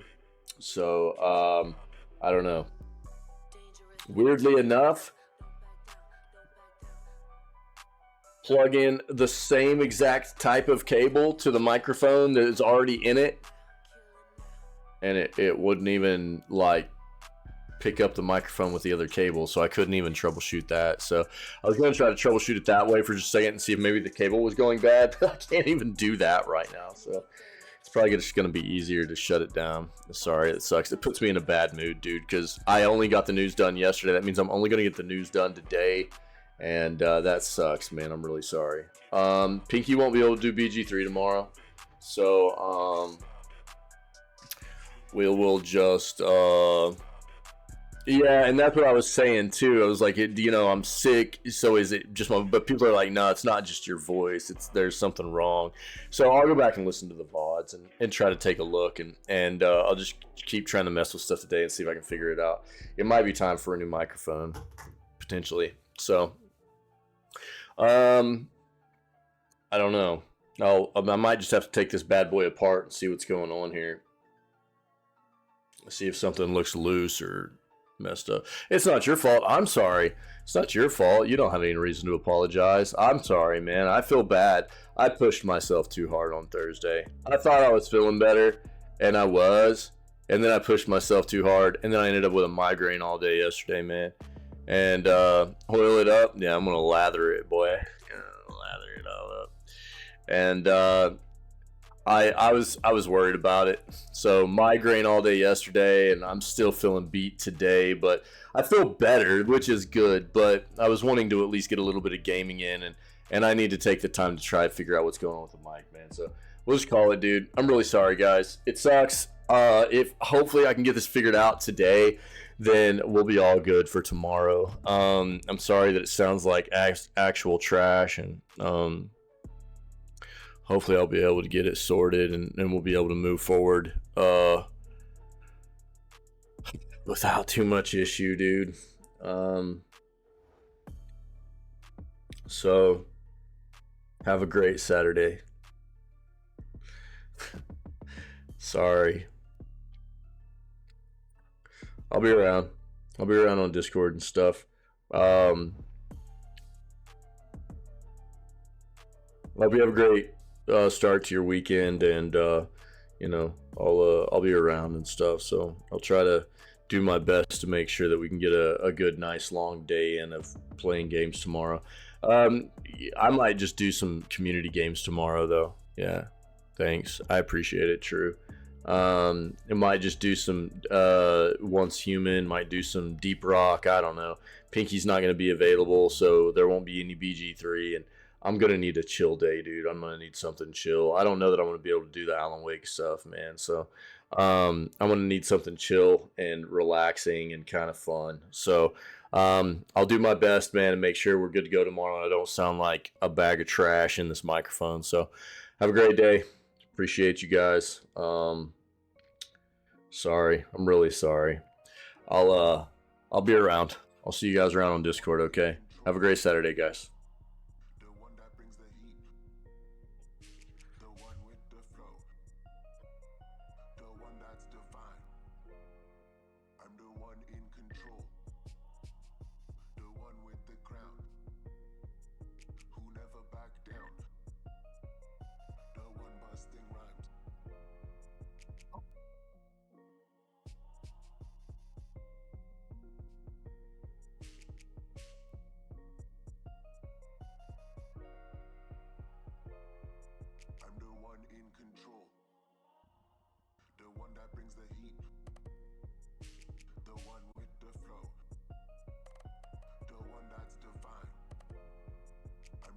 In